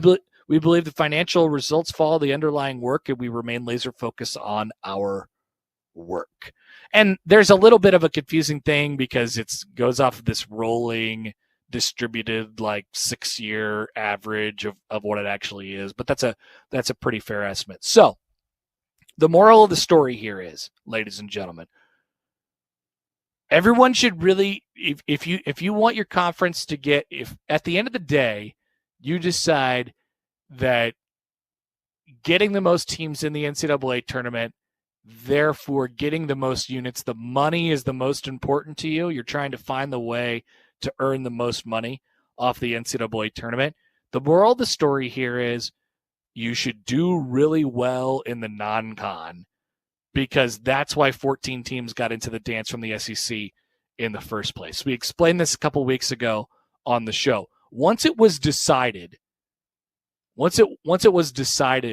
that the SEC was the best conference in college basketball, which was, before New Year's, basically, because they won all these non-con games, both big and small. It wasn't like they caked it, they just cupcaked their way to becoming the best conference in college basketball. Like, they earned it, right? They had a really, really good non-con. But then the metrics, reflected that, and it's hard to change it as you go on throughout the conference season because, why? You're all playing each other. Remember, famously, the SEC went 500 against each other this year. So the moral, whoever the best team is, whoever the best conference is after non-conference play, whatever declaration is made at that point, that is pretty much going to tell you who the best conference is in college basketball at the end of the year, and that is likely going to lead to the conference that gets paid out the most units. And for the SEC, they gamed the system, and they gamed it the right way, because even some of their teams that were a little bit lower on the totem pole were able to win big non-conference games, like Oklahoma, for instance, who was fighting, all the way until the end of the season for an NCAA tournament berth and likely didn't belong there. I believe they were undefeated in the non-con for like a really, really long time, and then they went 4-13 or something like that in SEC play, 4-14 or something like that. So, yeah, you want the units? It pays to win in the non-con, which is just so odd to me, considering the lack of. I mean, we look at our teams around here. Creighton's had its struggles in the non-con recently, and frankly, I think in a lot of cases it's helped them as it pertains to the conference season and then getting into the NCAA tournament. Like, you take your lumps in December and you're like, ooh, what is this team? And then they eventually, they're able to sort of figure it out. Nebraska has been pretty good in the non-con, I think, lately. But once again, it's about what you do from a conference-wide perspective. Why was the SEC so good in the non-con this year? Well, maybe the answer to that question is they were just the best conference in America, and there was nothing anybody could have done about it. They had the best teams, point blank, period. And maybe that's the answer. Why do we even bother playing games after Christmas, Connor? Well, I mean, the conference. It's all decided after that. It kind of is, right? Like, I mean, that these are the things that we go off of to make the metrics, or the things that they are the most impactful, I guess, to telling the story of what the metrics are going to tell you. And, I mean, that's what it ends up looking like at the end of the season. A lot of it is, pretty similar. Obviously, individual teams could fall off, but from a conference-wide perspective, big sample size, yeah, man, it just really, the look of it does not particularly change that much. O-Trips writes in. Hi, O-Trips. Winning the non-con is the key. The Big East had a bad non-con, which hurt everyone. There's no doubt about it. I'm not trying to tell you that the Big East was the best conference. They just had a bad non-con. Like, no, I mean, but the SEC absolutely was sitting in the position that they were in due to the fact that they dominated non-conference play. And at that point, nobody was going to, and once again, like, you look at them, and they had, whatever amount of teams in the Elite Eight, they're going to have a team in the national championship game. Basically one of the teams in the SEC was just rotating between them and Duke the entire season of who was number one in the country. Like, I'm not trying to take anything away from them. I'm not saying that they built their mansion on top of stilts or something like that here. Like, no, it is a good conference, but it looked really, really good. And those teams at the bottom were really, really helped out getting into the NCAA tournament because of the fact that the rest of the conference looked so strong. And why did that happen? Non-conference play, ladies and gentlemen. And then you're able to cash in on it at the end of the day. Look at the units. So many units. It's so many units. They're going to get $70 million. It's impactful. And then the money that you can earn from a revenue perspective, you actually have the opportunity to put that back into basketball, which is pretty cool. I at least I would imagine that's how it's sort of handled by the SEC schools. I don't think they're going to take that extra money, that extra cash that they get from NCAA tournament units, and put it into football, but I don't know. Maybe they will. But I mean, from the Big East perspective, they get $18 million. It makes a pretty big difference for their conference as well. And then the conferences sort of decide how they're going to divvy all that stuff out too. All right. So there you go. More Crown action on Wednesday night. We look forward to previewing it and then having a little post game on Thursday. The Crown never dies, Josh. The Crown will never go away. Long live the Crown. Long live the crown, indeed. Allan Bell's going to join us. Maybe he has some thoughts on the crown. Looks like we got they're getting set up for BP a little bit here at Hawks Field. The sun is attempting to peek out through the clouds overhead. Once again, we got a 2:30 start between Creighton and Nebraska, and you will be able to hear our broadcast, John and I's, on 1180 The Zone, coming up after this show. We'll be back with AB coming up next on 1620 The Zone.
Here comes the money. Here we go. Money talk. Here comes the money. Money, money, money, money. Allan Bell, the AB3, on the Connor Happer Show on 1620 The Zone.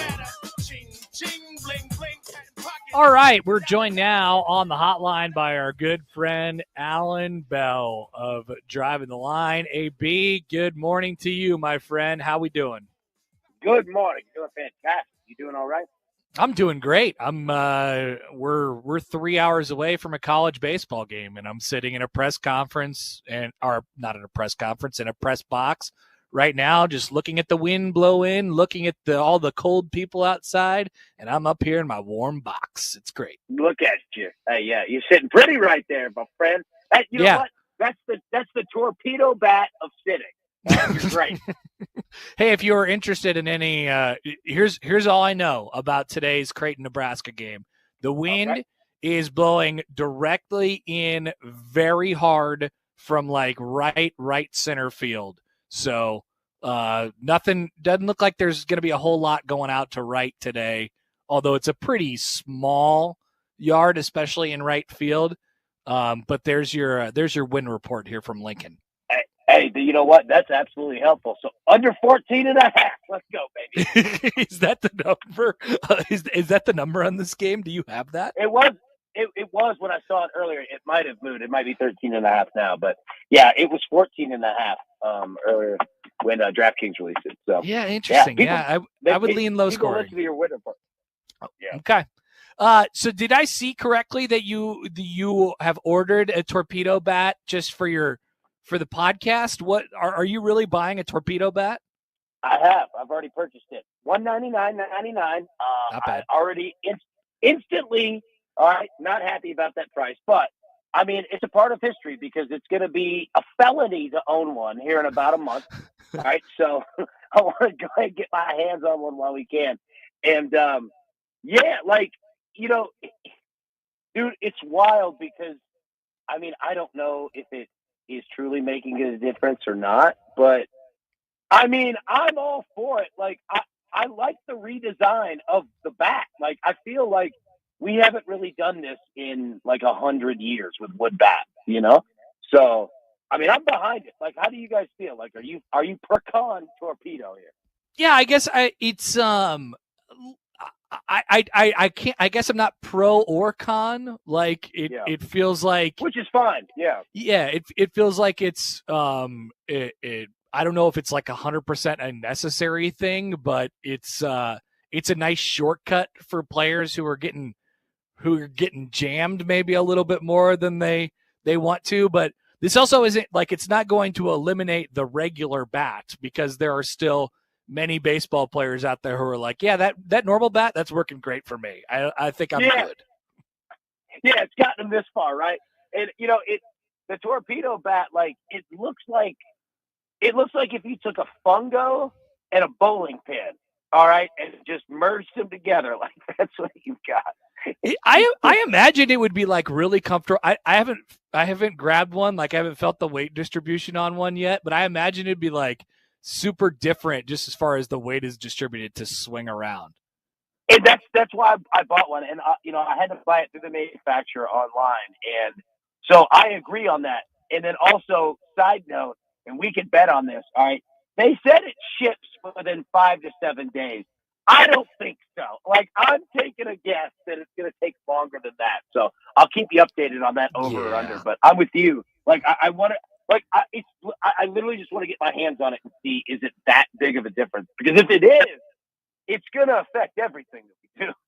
They're going to be I think they're going to be backed up. Victus and then our guys who visit us during the College World Series from Tucci, I think they make them too. Like, everybody's making the torpedo bats these days. Hey, by the way, Allan, in the basketball tournament, you've been telling us all tournament like, hey, what's a team that you might be interested in fading because this is the tournament, and you always say Tennessee, and look at you, they get blasted by Houston in the Elite Eight. Were you able to cash in on that?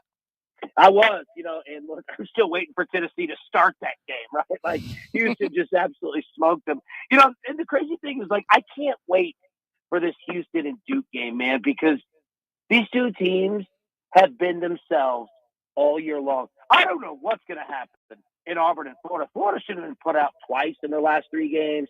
Auburn can go insane in the first half and just miss every shot and still be up somehow. But Duke and Houston are as consistent as it gets, right? Like, they're two different styles of play, but these two teams do not falter or, like, have to adjust anything. And I am fascinated at this game, man. Like, yeah, I genuinely have no lean on either of the games at this point. Like I said it yesterday on the show, this would be a horrible, like I'd be a horrible bookmaker, but like you could put these both at pick'ems, and I just, I wouldn't know the answer.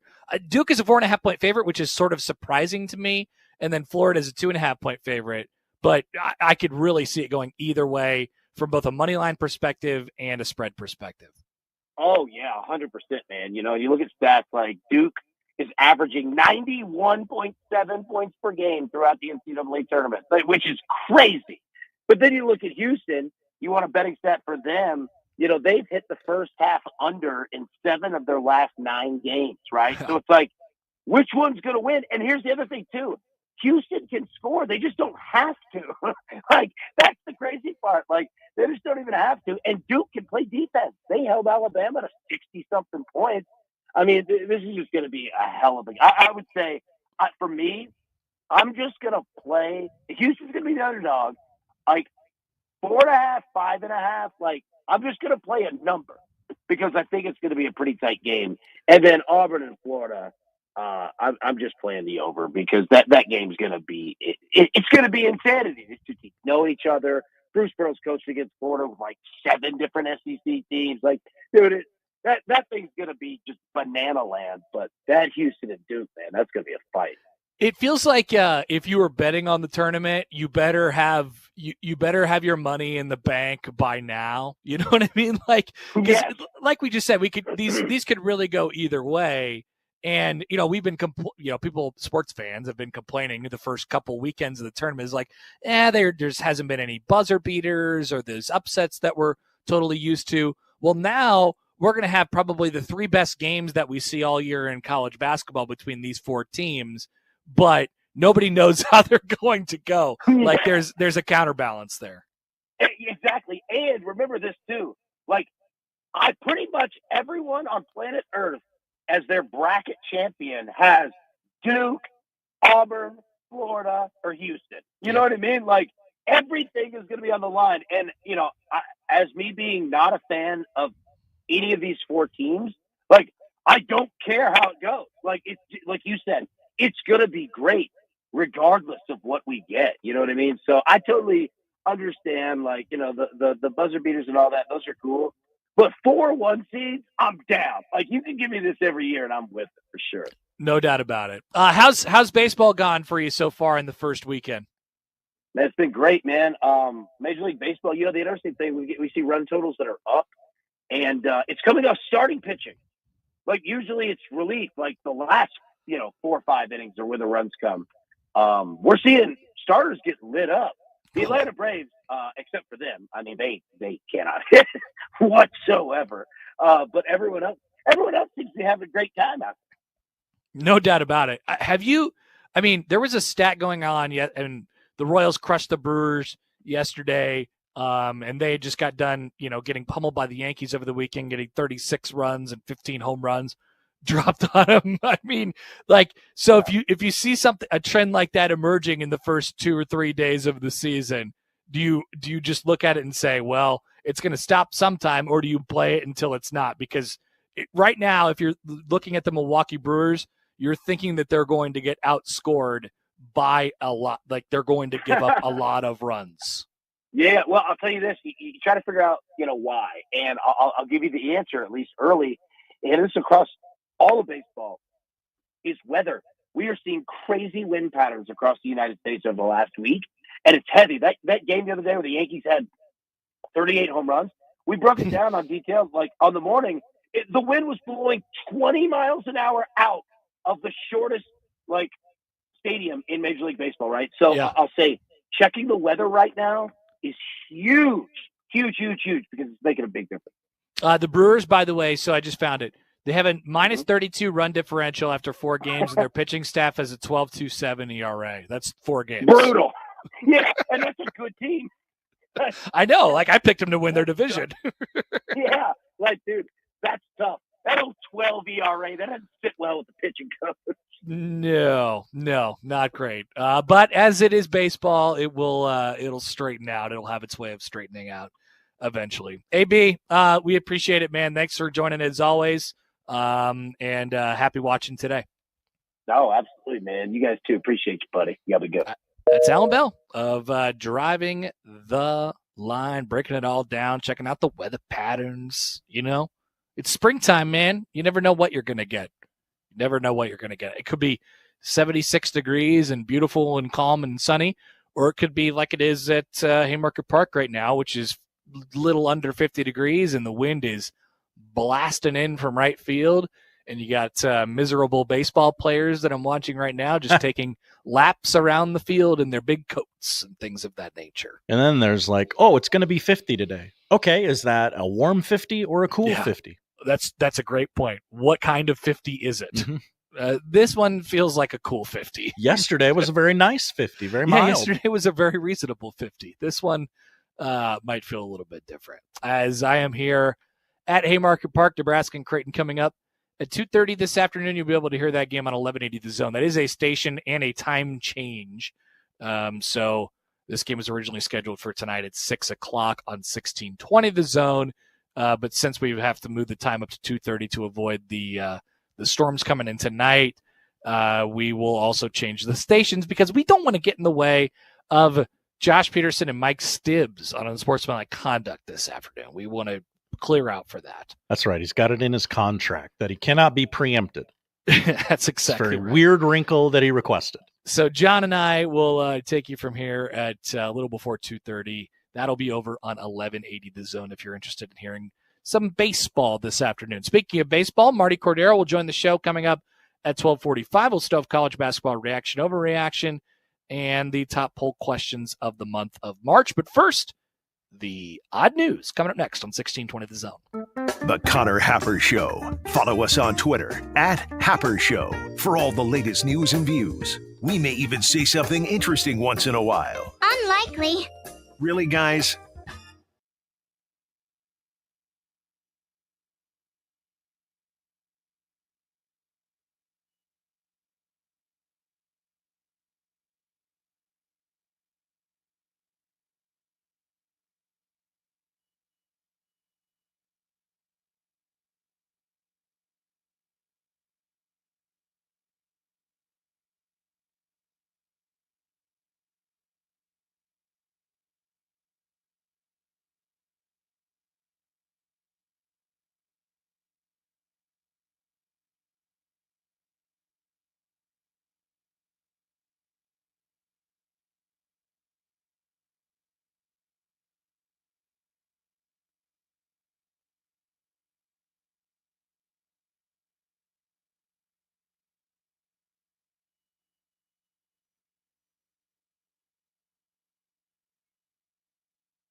Progressive knows if you have to choose between everyday life and your RV, RV wins. What, are you going to take the RV to the lake or clean out your closet? RV wins! Putting the dishes away or taking the RV camping? RV wins! Cleaning the fridge or taking a trip to the beach? RV wins! You might want to clean the fridge real quick because, mold. We clean out the fridge, then take the RV out. With Progressive, you can bundle your RV with your home or auto and save with a discount and spend more time enjoying those savings in your RV. Progressive Casualty Insurance Company, affiliates, and other insurers not available in all states and situations.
And now we've reached the point in the show where Josh Odson reads the peculiar, the bizarre, the comical, the odd news with Odd Son.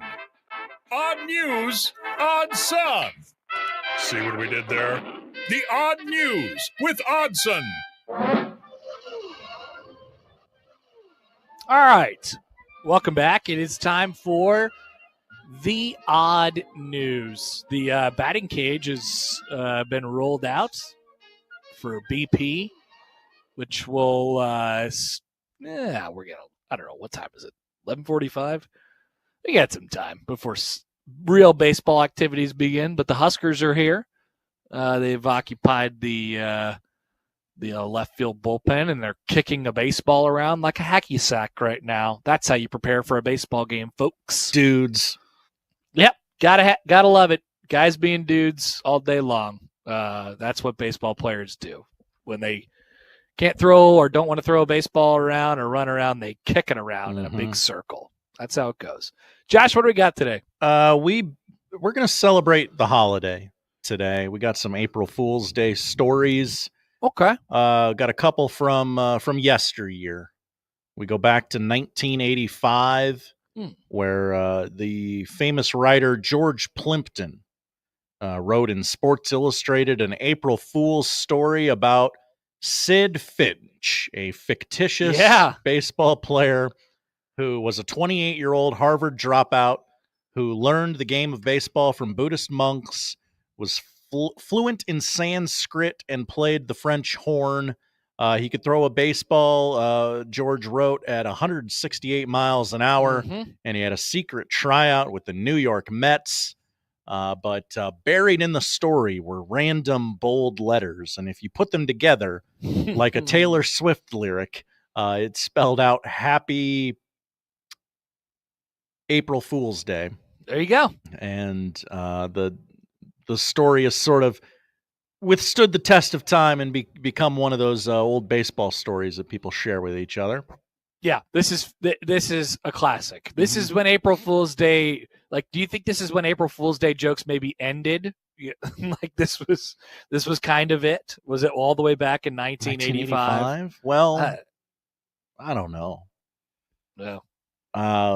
Burger King had a legendary April Fool's Day promotion in 1998 where they took out a full-page advertisement in USA Today. Remember the USA Today? I do, Josh. If you were staying at a hotel, one would magically show up outside your door every morning, whether you wanted it or not. I know. And we really took it for granted. They had so many graphs and there so many colors. Not a lot of text. You always remember the colors of the USA Today. That's right.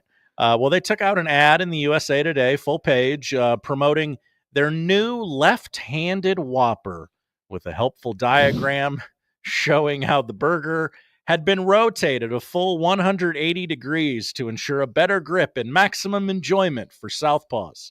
That's awesome. The company's vice president of marketing even described how the product was only being sold in the United States for a short time.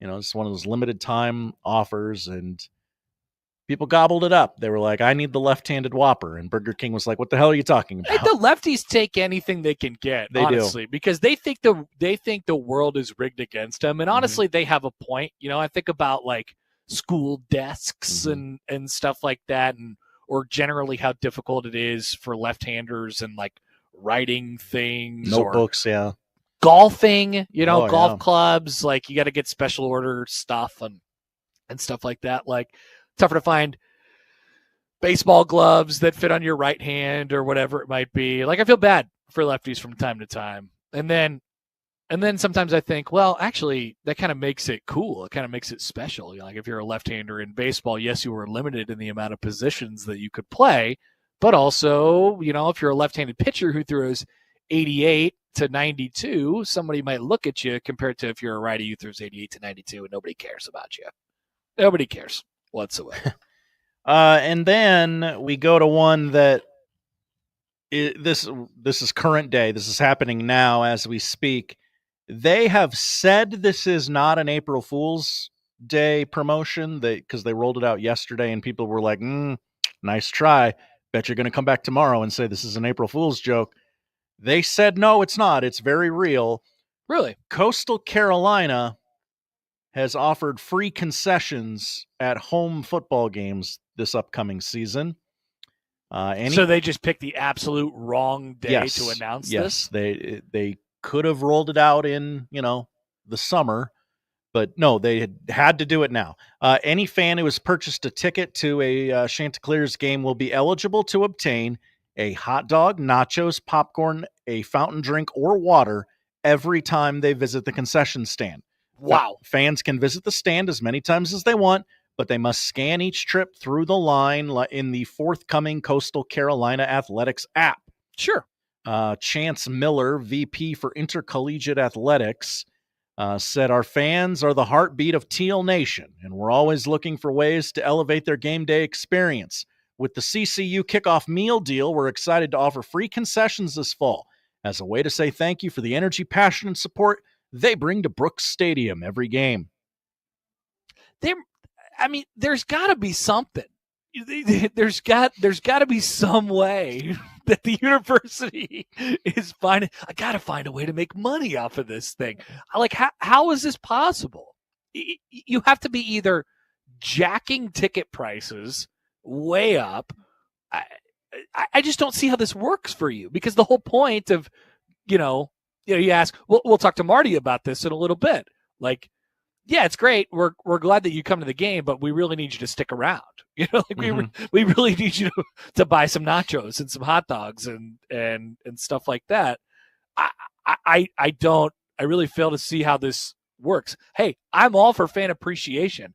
I think it's great. That's awesome. And it's great for those 20,000 people a game. They average 21,000 people a game at these Coastal Carolina football games. It's great for those 20,000 people a game that they could go up to the concession stand and get, free stuff every time they go. 4 items per concession visit: hot dog, nacho, popcorn, fountain drink. Get a couple hot dogs and a fountain drink. And I do that twice during a game. I'm going to leave a happy person. And I only pay whatever it is to get into a football game. I just don't see how this works. How are they able to do that? Greg in Myrtle Beach, let us know the real story behind this deal. Yeah, is somebody is there some rich guy who came in and just paid them out for what they would have made for concessions, on a yearly basis? So this is from the ESPN story. Average attendance at a Coastal Carolina football game was 21,415 during the 2024 season, about average for the Sun Belt Conference. Coastal Carolina did not break out concessions revenue in their athletic department's annual financial report, but other schools with similar attendance figures report football concessions generating around $250,000 a game based on publicly available financial reporting. After keeping season ticket prices unchanged the last 2 seasons, Coastal Carolina told ESPN most ticket prices stayed the same for 2025. That doesn't sound all that promising. According to the school's website, a seat in the lower bowl near midfield would cost $230 for a full season ticket package, compared to only $200 for a similar seat in 2024. So I guess they spiked it a little bit on the season ticket price there. But maybe somebody came in and we're like, okay, you got 6 home games, $250,000 a piece, $1.5 million. I'll take care of you. Why don't you feed the people the rest of the season? That is an incredibly generous donation if that were to be the case. I don't know that it is, but I don't know. That's the only way I could feel that. That's the only way I could think of that this makes any sense for the university fiscally whatsoever. Maybe that Teal Nation app or whatever is so jam packed with ads that you can't get the deal before you go through 6 ads, and they're just making a whole bunch of revenue. From the text line, why not Hoiberg writes in, it seems like this is just to get people to the concession stand. Those 4 products cost almost nothing, but if you're there, you might order a beer and a burger.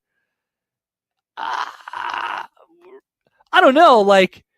If I go to a day at the ballpark and they're like, we're giving away hot dogs for free, or you can order a chicken basket for normal price, I'll say, I know I really want the chicken basket, but the hot dog is so much more free. I'll take 11 hot dogs. Like, Yeah, right. I don't know, man. Like maybe, but I'm going to get the free stuff that's available to me way before I think about ordering the stuff that costs money. So they need to be pumping barbecue scent into the stadium like Kansas City Airport. Like Kansas City's airport. Like, exactly, oh, man, Josh. I really need some barbecue. Well, barbecue's $127. Yeah, that is that. I don't know. I don't know if that's effective. I don't know if that would be effective. But that's just me. That's just the way I would And I think America has proven time and time again that they love free stuff, and they'll show up for free stuff. Oh yeah. And so they're going to sell them out of, nachos and hot dogs and popcorn and fountain drinks. What is Coastal Carolina's first home game? Great question. Because they're going to run out of snacks. Coastal Carolina football schedule. Let's take a look. Charleston Southern, September 6th. All right, Charleston Southern. Get ready to speak nachos, buddy. Wow, the second game is East Carolina. That feels like a big one. Coastal versus East. You got to have all the kinks worked out by the time ECU comes to town. And it's a successful team too. It's not like they're getting people, they're like dying for people to show up at the games. It's not like they're not begging people. It's not like the Mud Dogs in the Water Boy. Yeah, remember when that time Mud Dogs won the Bourbon Bowl? No, I do. It's not like that. All right, thank you, Josh. Thank you, Connor. That is the odd news. The noon hour is coming up. College basketball reaction, overreaction. Martie Cordaro, top poll questions of the month. That's all coming before we get out of here. And, of course, we still want to hear from you guys. Connor Happer here at Hawksfield Haymarket Park, where we're 2.5 hours away from Nebraska and Creighton round 1 this year. You could hear that on 1180 The Zone this afternoon. We'll be back after this right here on 1620 The Zone.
He has the latest sports news, expert analysis, award-winning commentary, and a pocket full of cabbage.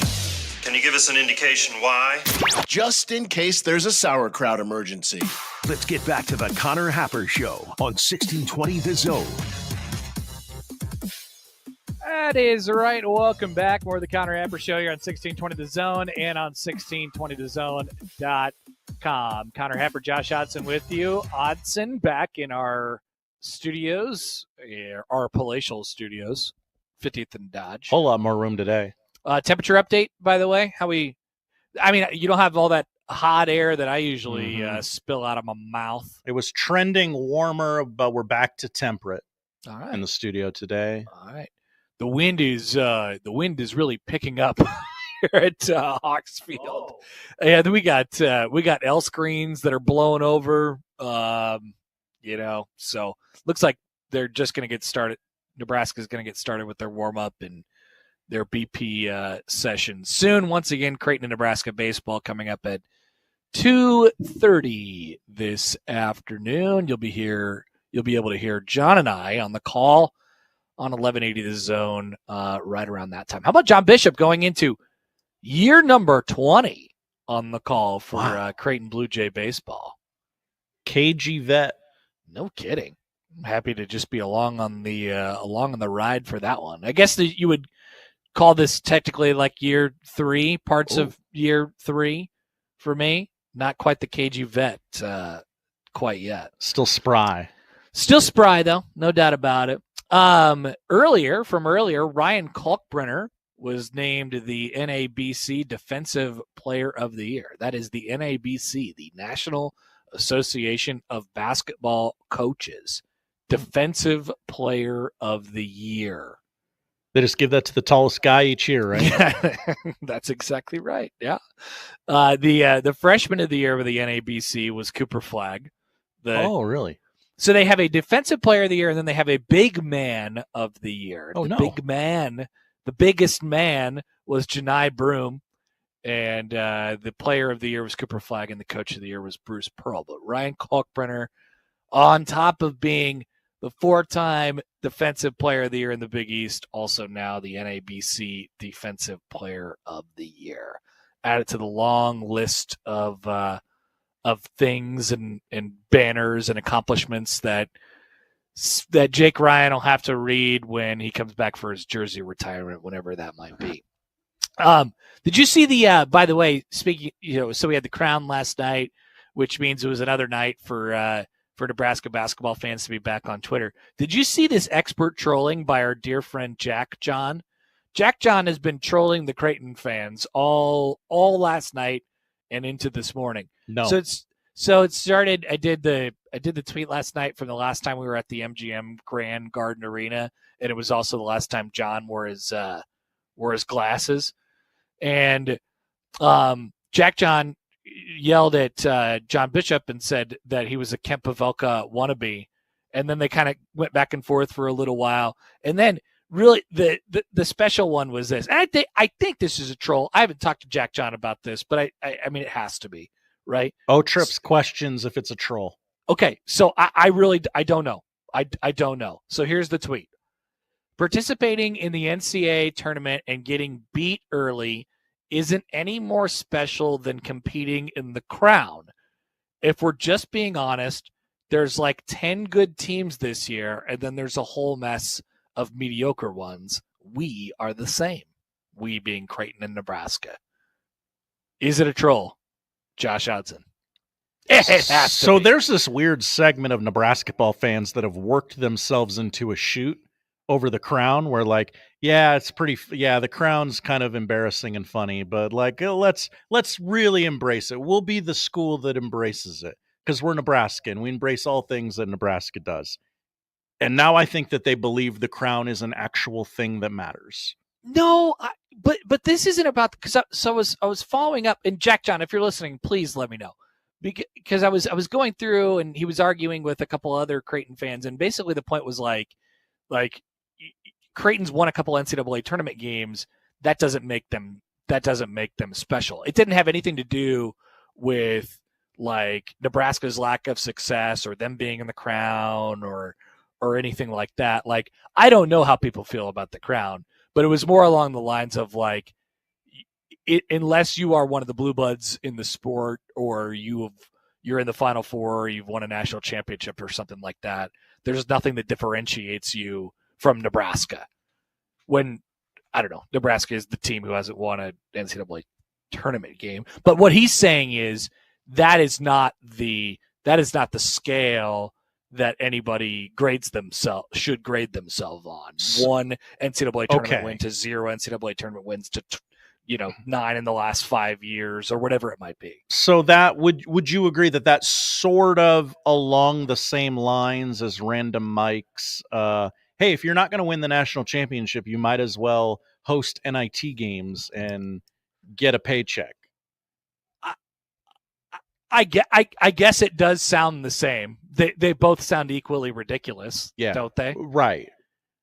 Like if it's just win the national championship or nothing, like there's no existence for everybody but like 10 teams. Did you know, Josh, and we're going to talk about this in college basketball reaction overreaction a little bit. There's only 1, 2, 3, 4, 5 active coaches who have won national championships at this point. Man, really? So it's just like college football in a way. It is not. Wow. I mean, we've had a big changeover. We have no more Coach K. We have no more Jay Wright. We have no more Roy Williams. We lost Patino there for a little bit, but he's back. Right. So like that can't be how we view college sports. No. That cannot be how we view college sports. Imagine saying playing for a national championship doesn't matter. Right. But like, I don't know what the line is on when you get to differentiate yourself from everybody else. Maybe it's a little bit of self-preservation because, like if you are trying to make Creighton and Nebraska in basketball seem like the same thing, this would definitely be the argument that you would use. Like Creighton has never won anything of substance, of significance, and neither has Nebraska. We are the same. When in fact, the paths in which they have taken to get there are quite different. That's why I think it's a troll, because I think Jack John's kind of smart. Like he knows about basketball. So I don't know what's going on here. That line at the end, we're the same, we're the same, makes me think like it's like you have the fire poker out. Imagine looking at Nebraska basketball and Creighton basketball and going, it's the same picture. I can't do that. So here's what we have received. Okay. From the text line. How many Crown teams did Creighton lose to this year? From the 402. At least 2. They lost to Georgetown once, and they lost to Nebraska once. They beat Butler twice. They beat DePaul 3 times. How many more am I missing? They beat Villanova.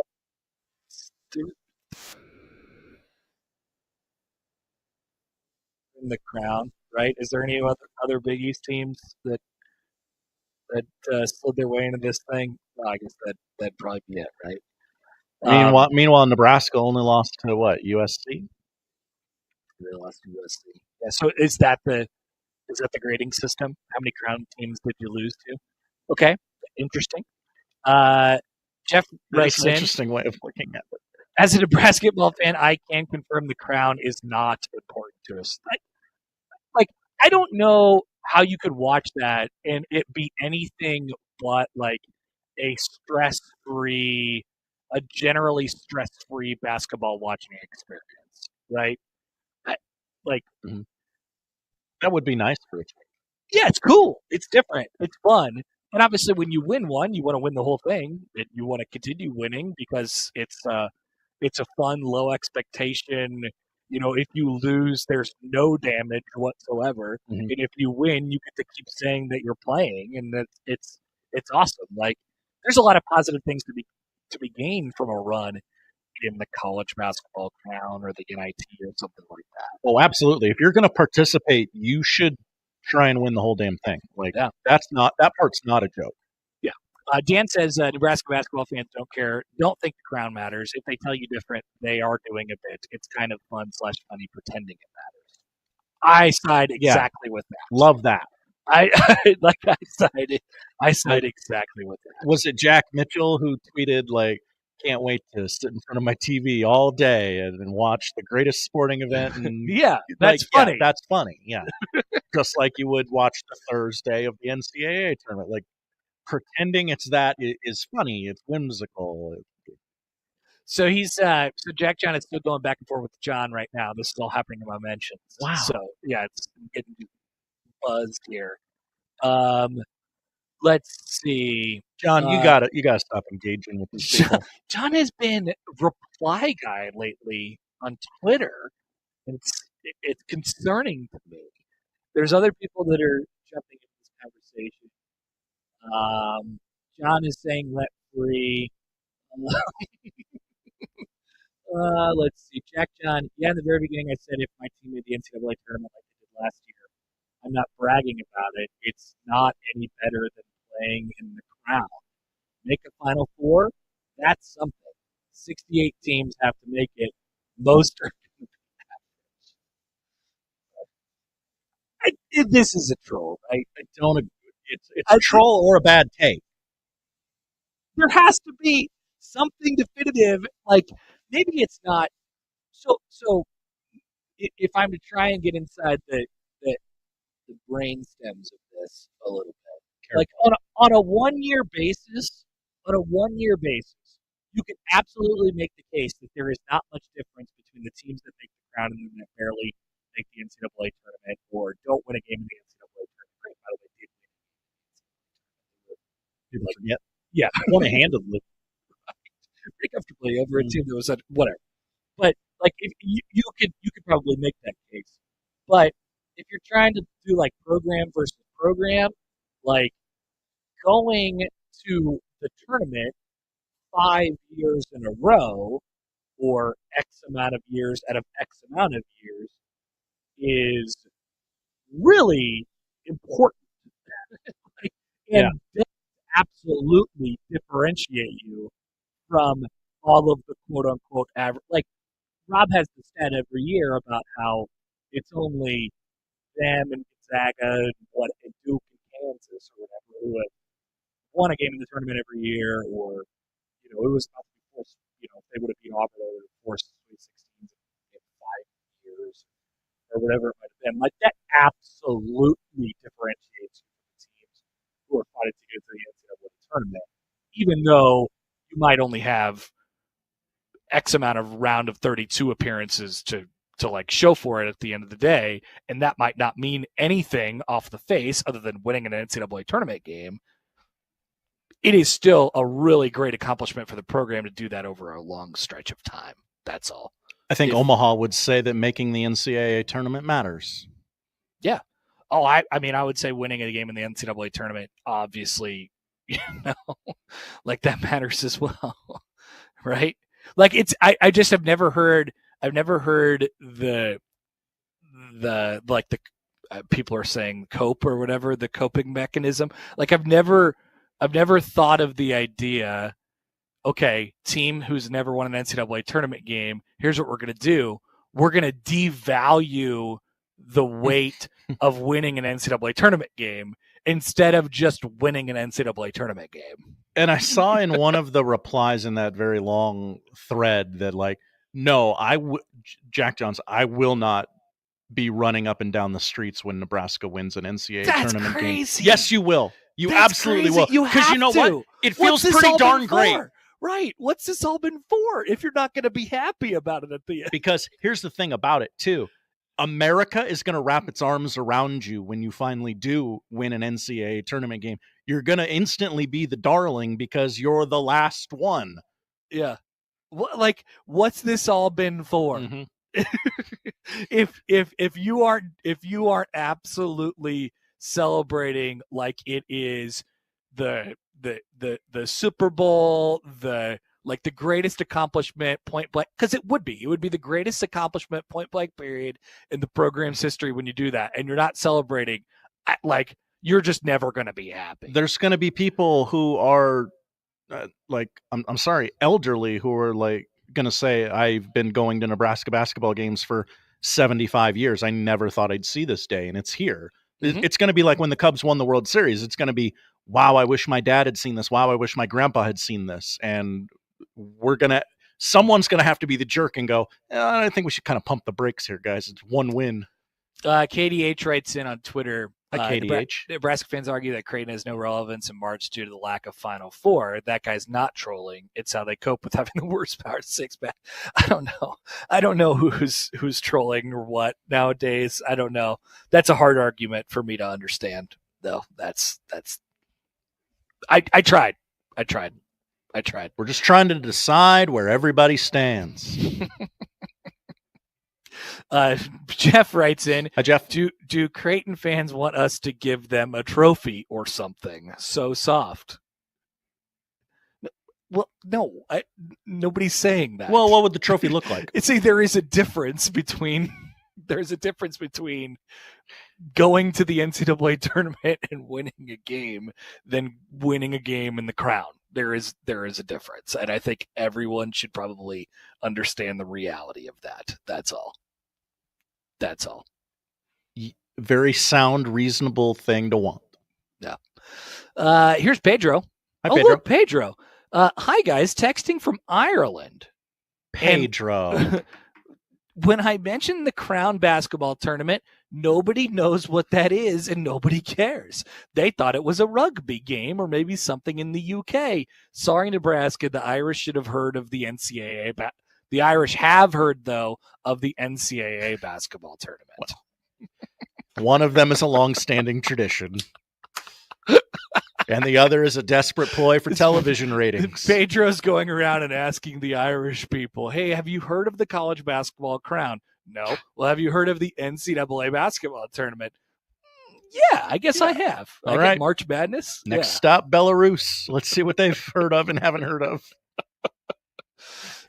He's just got a clipboard and he's standing in the town square. All right, line up, people.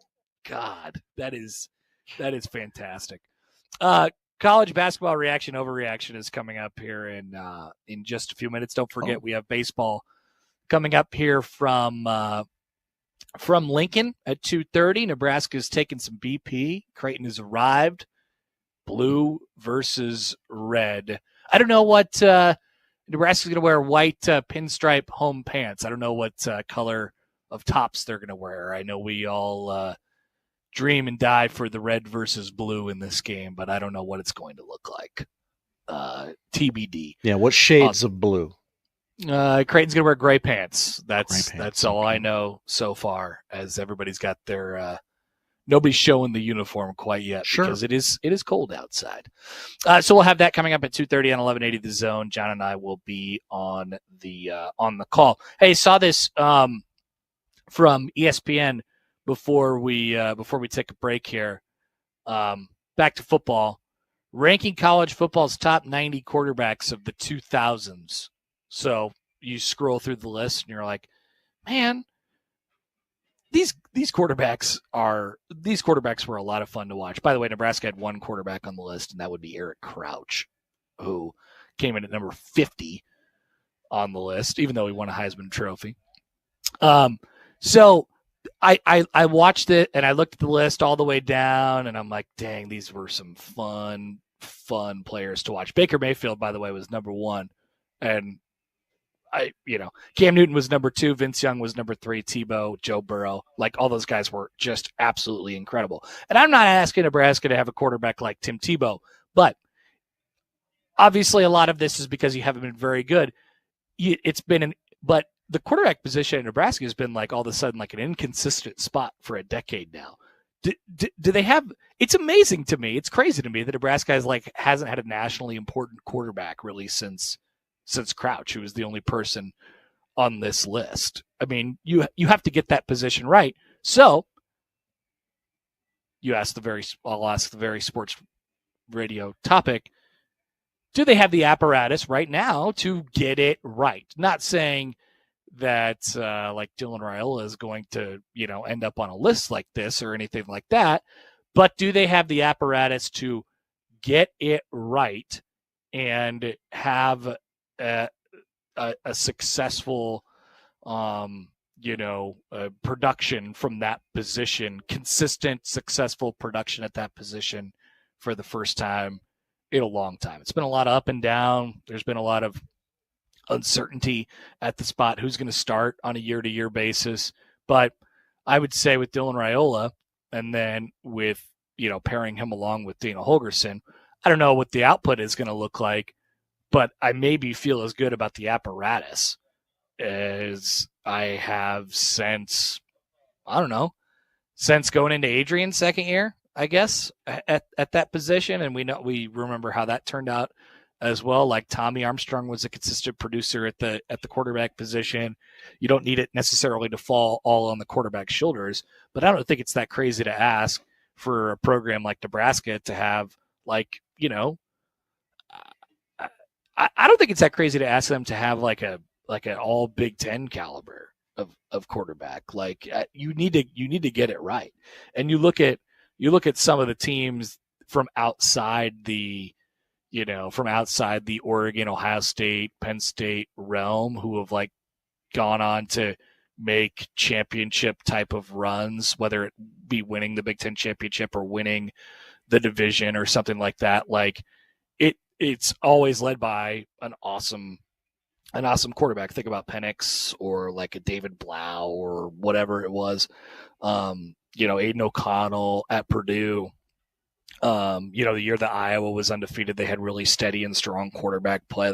It always feels like it ends up with that guy at that position, and you look at their stats at the end of the year, and either they haven't thrown any interceptions or hardly any interceptions, and they end up with 3,500 or 4,000 passing yards or something like that. You're like, wow, that guy had a really, really good year. Don't feel like that's crazy to ask, and Nebraska just absolutely hasn't had a player at that position like that in a really long time. And honestly, it's surprising to me. It maybe is more surprising than not having a 1,000-yard rusher since 2018. That number is crazy to me.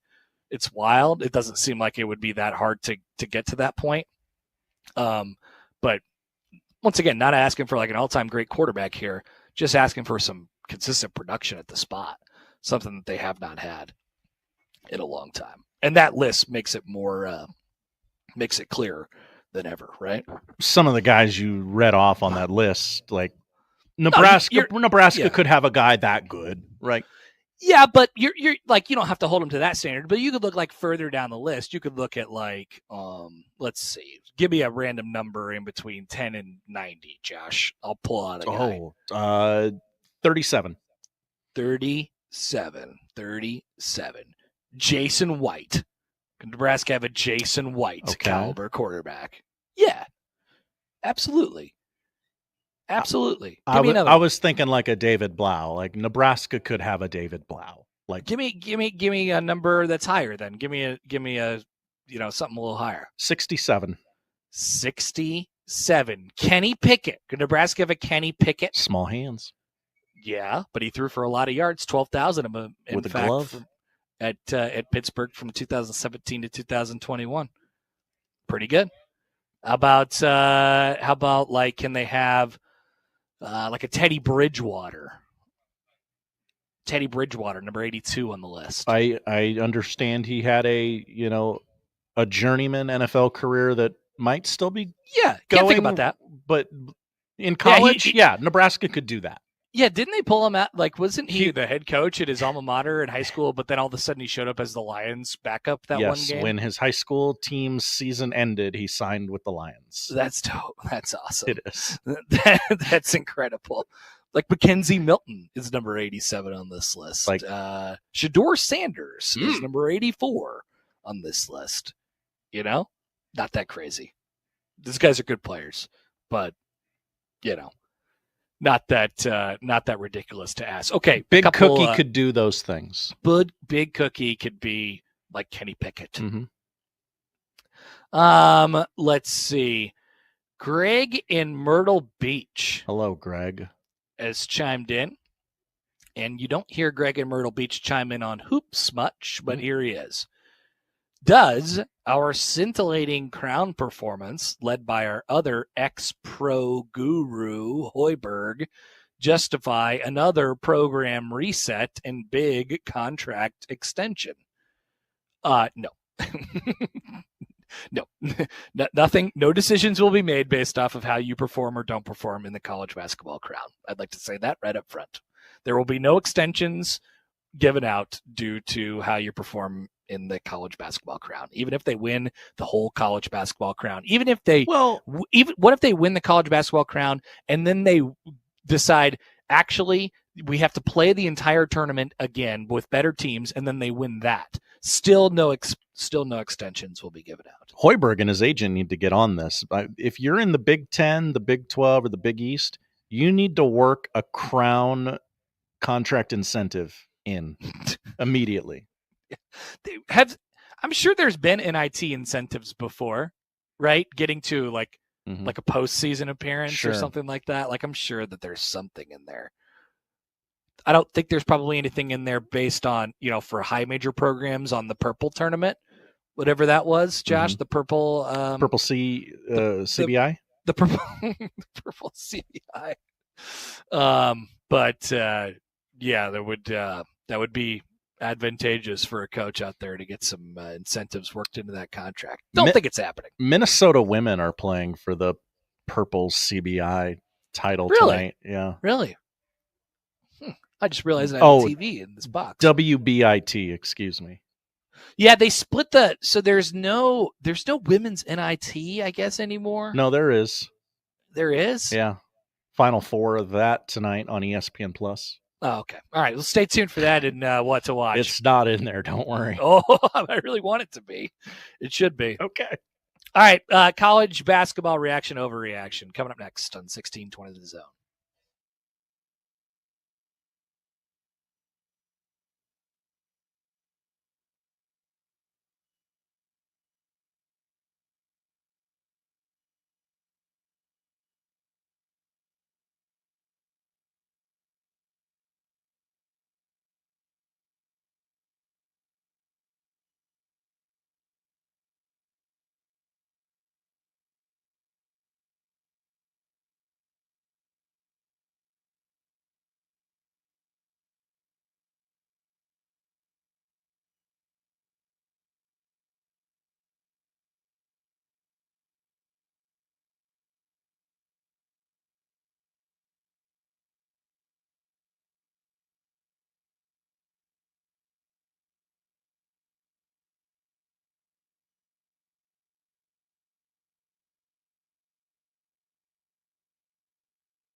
welcome back.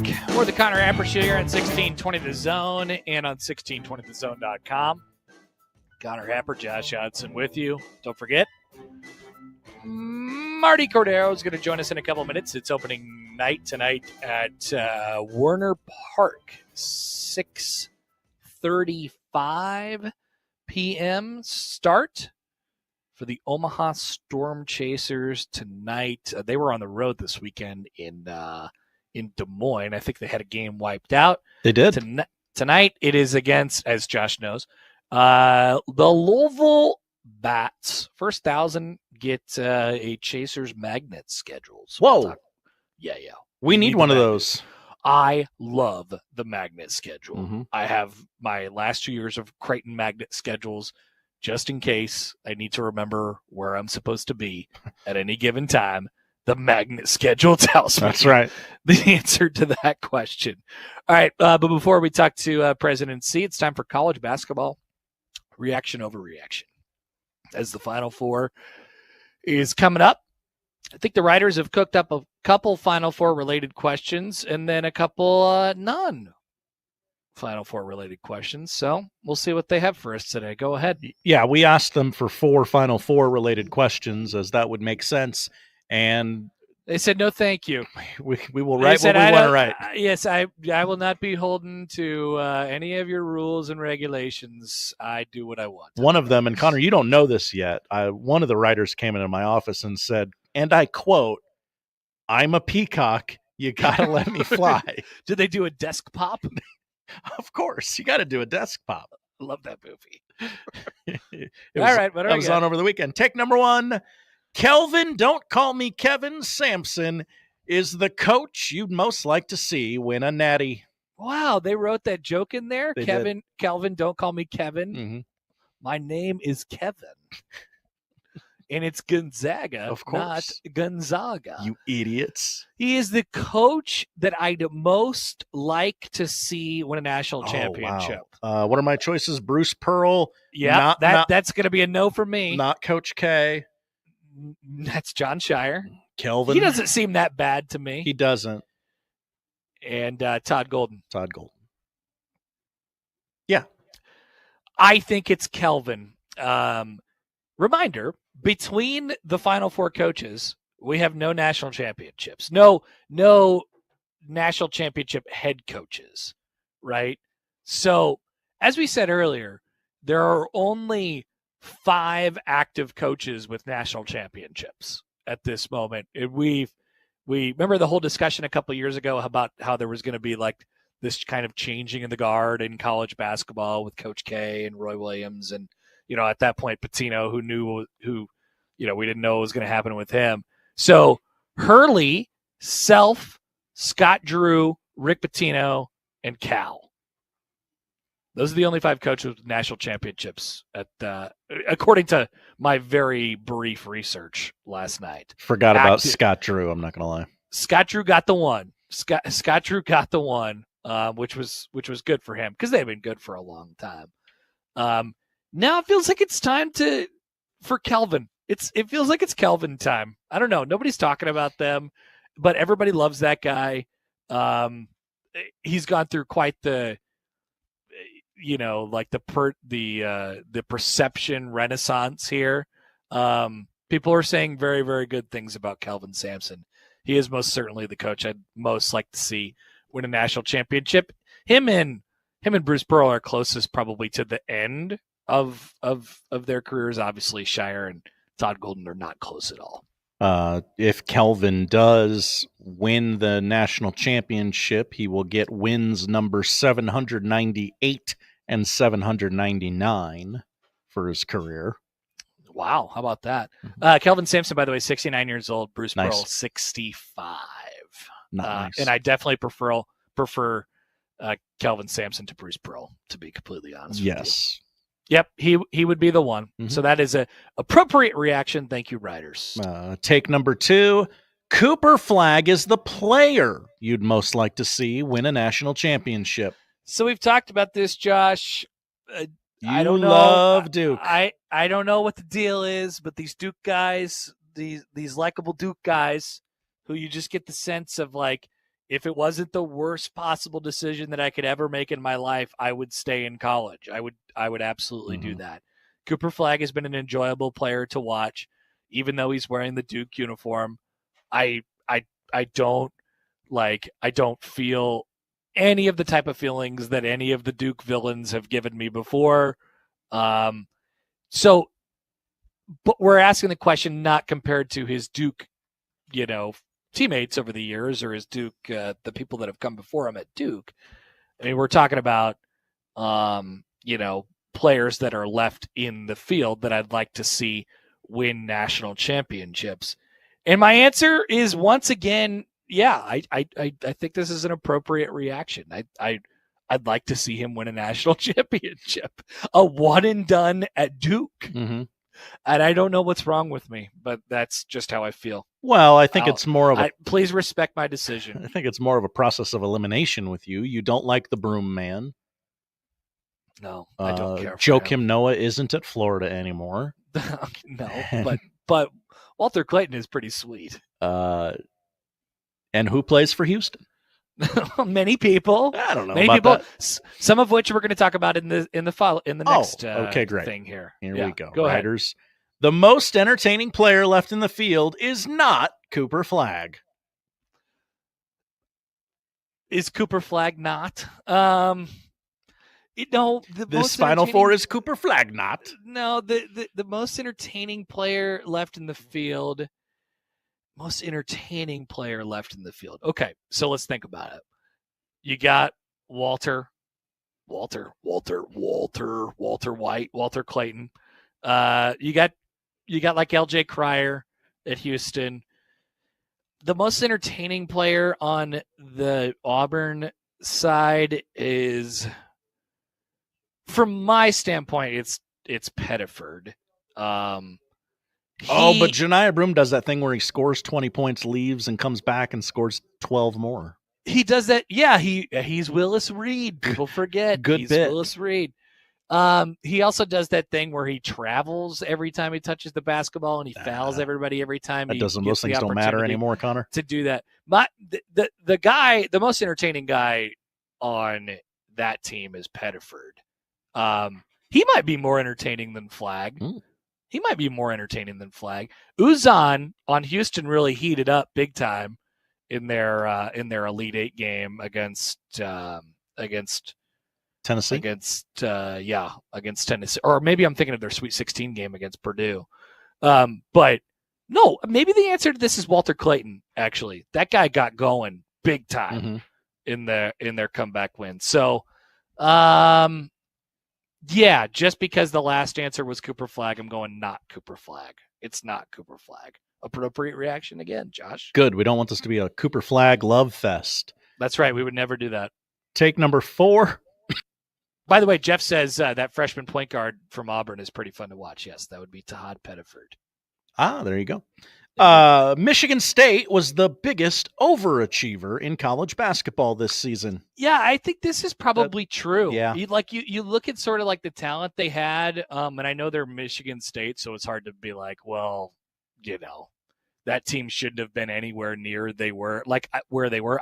I felt like, you look at them compared to the teams that were in the Final Four, and it made a lot of sense to why they ended up where they ended up, but it made a lot of sense that they were, they put up a battle, in the game against Auburn, and they were, like, from a talent perspective, they were pretty outclassed, in my opinion, just from watching those teams side by side. Like, I think they got a lot out of that group at Michigan State this year, won a Big Ten championship, so I feel like they were a pretty big overachiever this year. I know they were a 2 seed, but it did sort of have all the feeling of like, oh, wow, you guys really got this far, huh?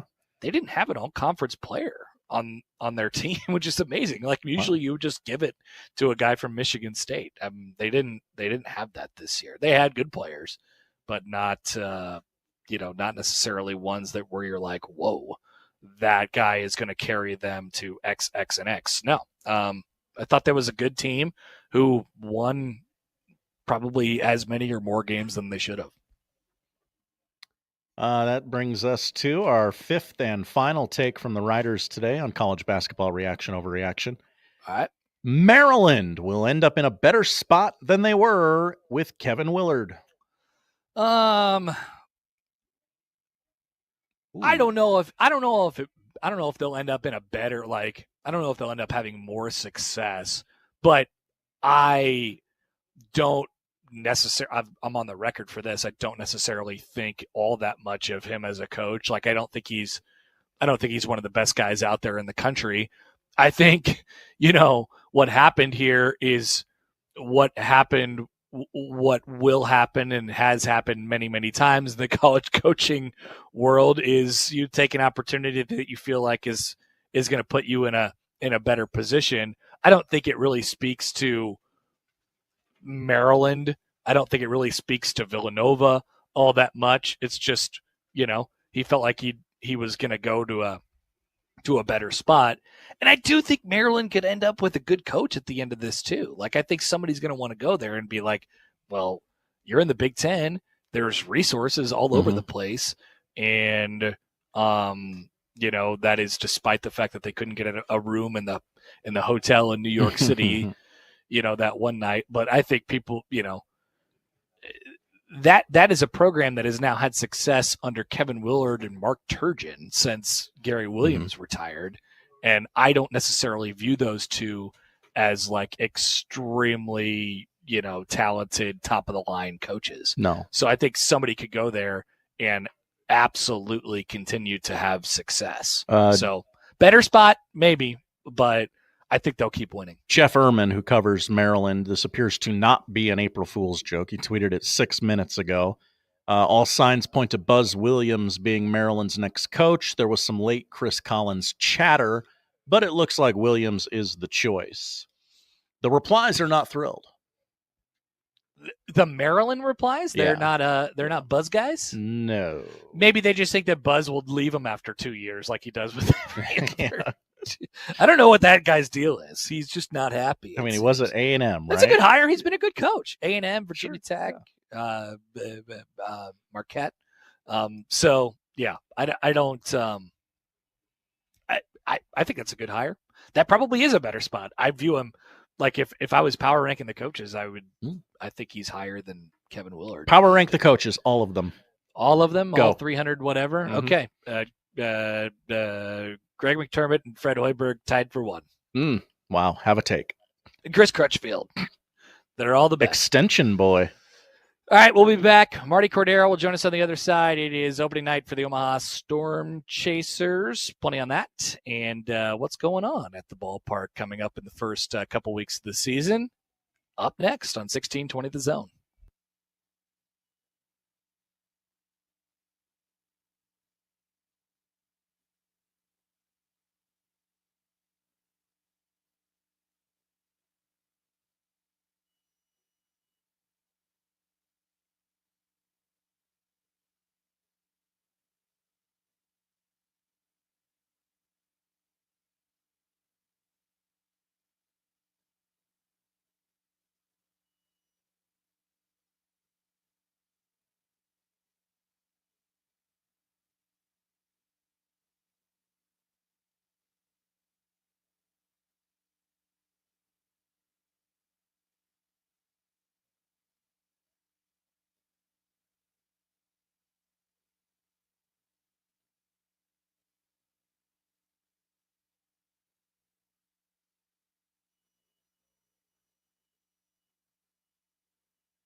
All right, welcome back. More of the Connor Happer Show here on 1620 The Zone and on 1620thezone.com. Creighton, Nebraska baseball coming up this afternoon on 1180 The Zone at 2:30. That's why I am at Haymarket Park and this afternoon and not at Werner Park this evening, as we're joined now on the hotline by our good friend Martie Cordaro, president of the Omaha Storm Chasers. Marty, happy opening day to you, my friend. How we doing? You're not going to be here tonight? No, unfortunately, I will. Our friendship's done, man. We're done. No, you can't say no. There's so much baseball, and there's only one me, and that's my problem right now. I understand. I understand it, and moving game times.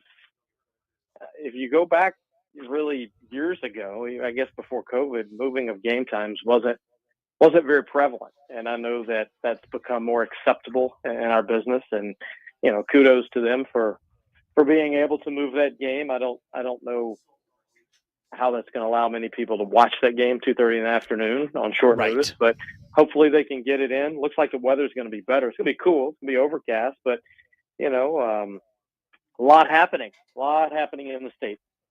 On the grand scale of what all the types of weather you've experienced on all your various opening days, it feels like, especially in the Midwest, there are a lot more like this than they are like the nice, calm 70 degrees and a perfect night. You're gonna get a lot more. Last year was nice.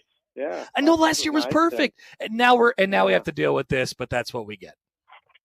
No, it is, and it's all good though. This is the norm, and once we get through April, we'll have probably a quarter of the April games will be decent weather, and a quarter will be terrible, and the in between is for the diehard baseball fan. But we're excited to get rolling. 75 games, and there's a lot on tap. There's a lot in front of us.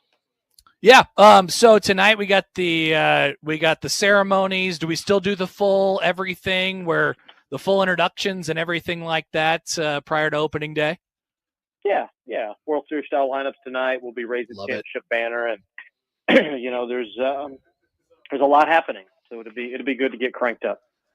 First homestand here. You got Louisville in for 6. You've had a couple years now to experience, or a few years now to experience the really the 6 games on, 6 games off thing. As you head into another season of that, what are the pros and cons as you've experienced it through the first couple of years of doing that? Well, look, it's a pro from a baseball oversight perspective. If you're in scouting, you want to come in and see all 5 starters. You want to see each reliever at least twice. You're going to see probably each position player get at least one at bat, but probably one start each. So, it gives an opportunity from that perspective. For us, it still limits how many different teams that we're welcoming from a marketing fan base perspective. So that's frustrating, but it's where we are. We're dialed in on it. We know it's Tuesday through Sunday. It's become regular routine that Monday's the off day, and we're in. This is year 5. We're about to start year 5 with this, and it is where we are. From a baseball perspective, what are you most excited to see? As a lot of familiar faces back from a team that won a championship last year, coaching staff, a bunch of familiar faces as well. What are you sort of most excited about from looking at your roster and what you were given this year by the big club? I think you expressed it. There's 20 players that were on our roster at some point last year. Starting the year, one has already gone up. Tolbert, made his big league debut yesterday, but Juris has a lot to work with.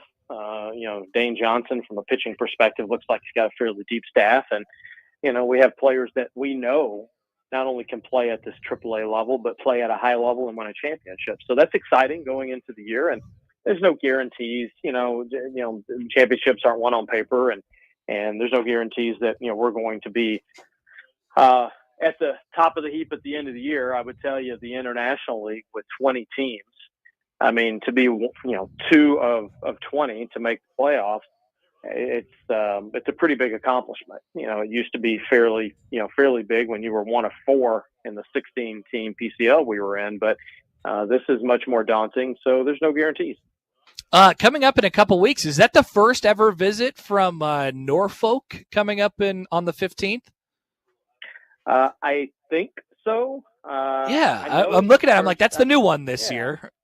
Yeah, I know that Durham, when they come in June for sure, when the Durham Bulls come in, absolutely, it'll be first time Durham's been in. I'm less up on my Norfolk facts and history than I am Durham Bulls, but I believe you're right. Yeah, so that's a special thing coming up here in April. What else are we looking forward to this week? I mean, hopefully, obviously, some good weather, but what are the promotions we have on tap for this week? This week's really getting back to normal. We don't start Friday fireworks until May. Most of our giveaways start in May as well. But, we're looking forward to getting kicked off tonight. Great Plains Communications magnet schedules.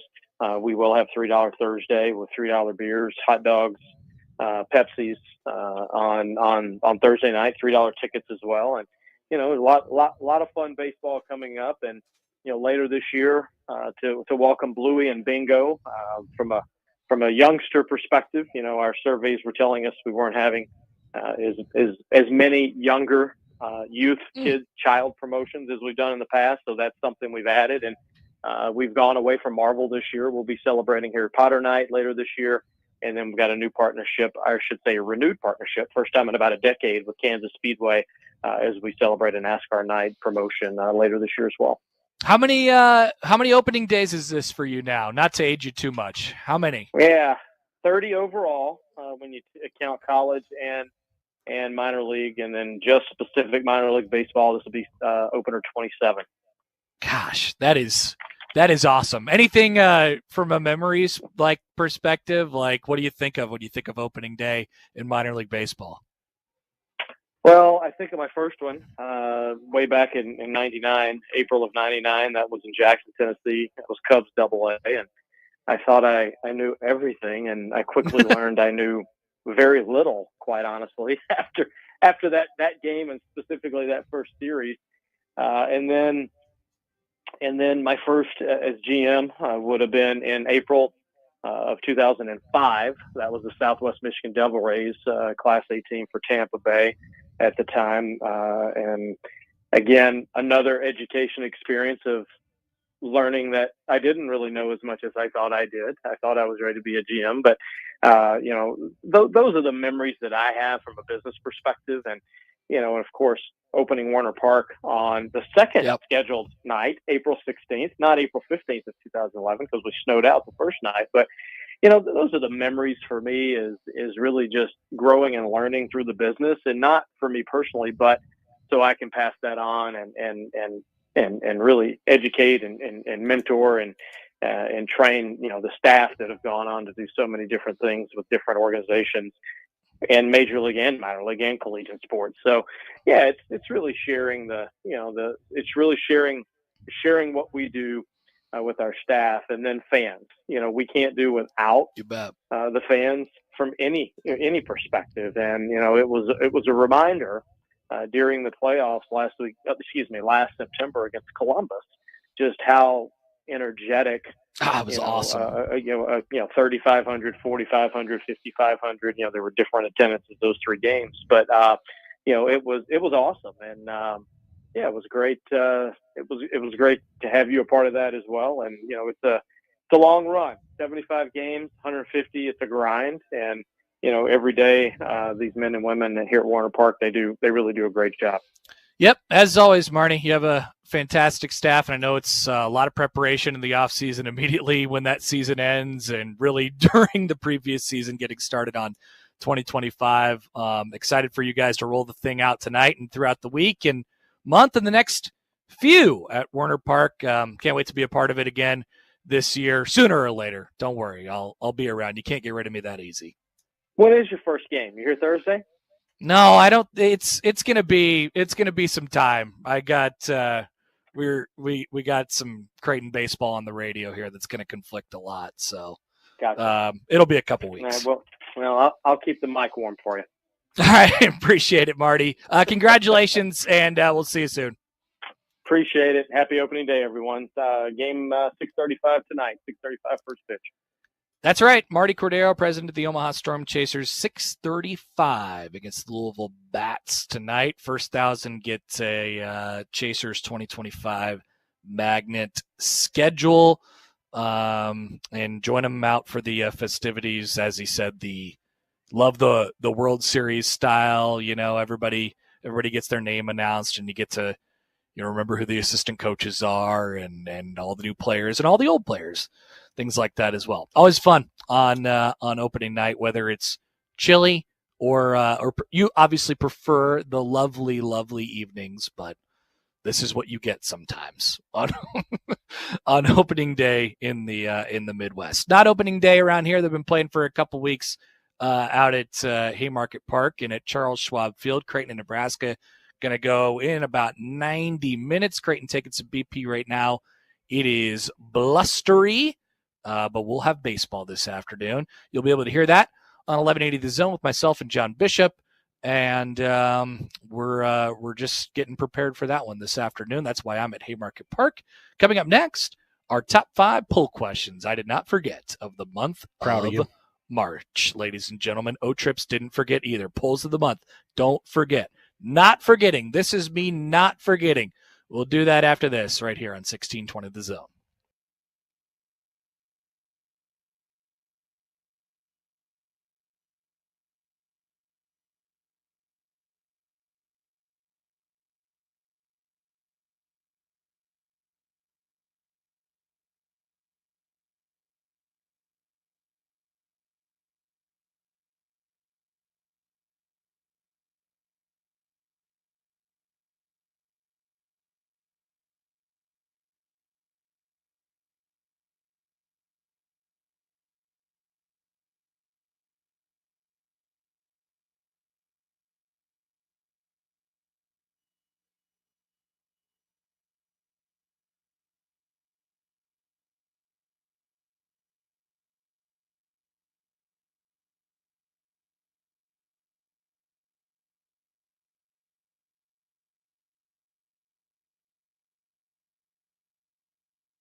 All right, welcome back. Connor Happer, Josh Atson with you here on the Connor Happer Show, 1620 The Zone, and on 1620thezone.com. John emails in on the Equitable Bank inbox. Hi, John. I got stuck in a call. Thanks for reminding Connor to do his job, O-Trips. So, we often see listener on listener, fights, them yelling at each other. This time it's being nice to each other, which I love. Yeah, Josh, I like that more. Were we funny in March? I feel like we started the month and ended the month with some good poll questions. And then in the middle, we were not funny. Well, Wednesday, March 12th, we were. Wednesday, March 12th? Is that where most of this list is going to be populated from here? You're going to hear that date a lot. All right. Just fair Without warning. further ado, let's hear it. The top 5 poll questions of the month of March. Well, we begin with some other superlatives. The most voted on poll question of the month. It was actually a tie, believe it or not. Wednesday, Okay. March 5th, we asked the hard-hitting journalistic question, does O-Trips study? To which 81% of the audience said no. That was the what? What was the superlative on that one? Most voted on poll question Wow. of the month. Okay. So it hit the old Creighton burner community. Yeah, definitely. Good. Love to see it. And then on Wednesday, March 12th, during the PM crossover, Connor and Josh Peterson got into a little tit for tat about cream cheese. Yeah. And it forced us to ask the question, does cream cheese have a texture? To which 72% of the audience admitted that they are idiots and said, yes, cream cheese has a texture. Well, like, when you say it like that without context, of course it has a texture. Everything has a texture. Sure. Okay. But I don't I'll understand meet how there. you could be mad at the texture given it's the same texture as so many other foods. Just I don't know. ridiculous. I don't know. It's ridiculous. I was with you on that one. Yeah, I get it. I understand. Once again, you take these poll questions out of context and you're like, wow, that guy is an idiot. But there's a method to my madness most of the time. Most of the time, anyway. All right, Josh. And then, so we're on to the top 5 proper now. Well, or we got one more superlative, most lopsided poll question. Oh, okay, hit me. And that was also Wednesday, March 12th. We asked, did you know about Porpagatu? To which I don't remember. I don't remember what Porpagatu is. Oh, was it an analytic? Okay, maybe. Yeah, it was. Points over replacement per adjusted game at that usage. Yes. Why did we whatever that is? Somebody was up here talking about, he's got a good Porpagatu.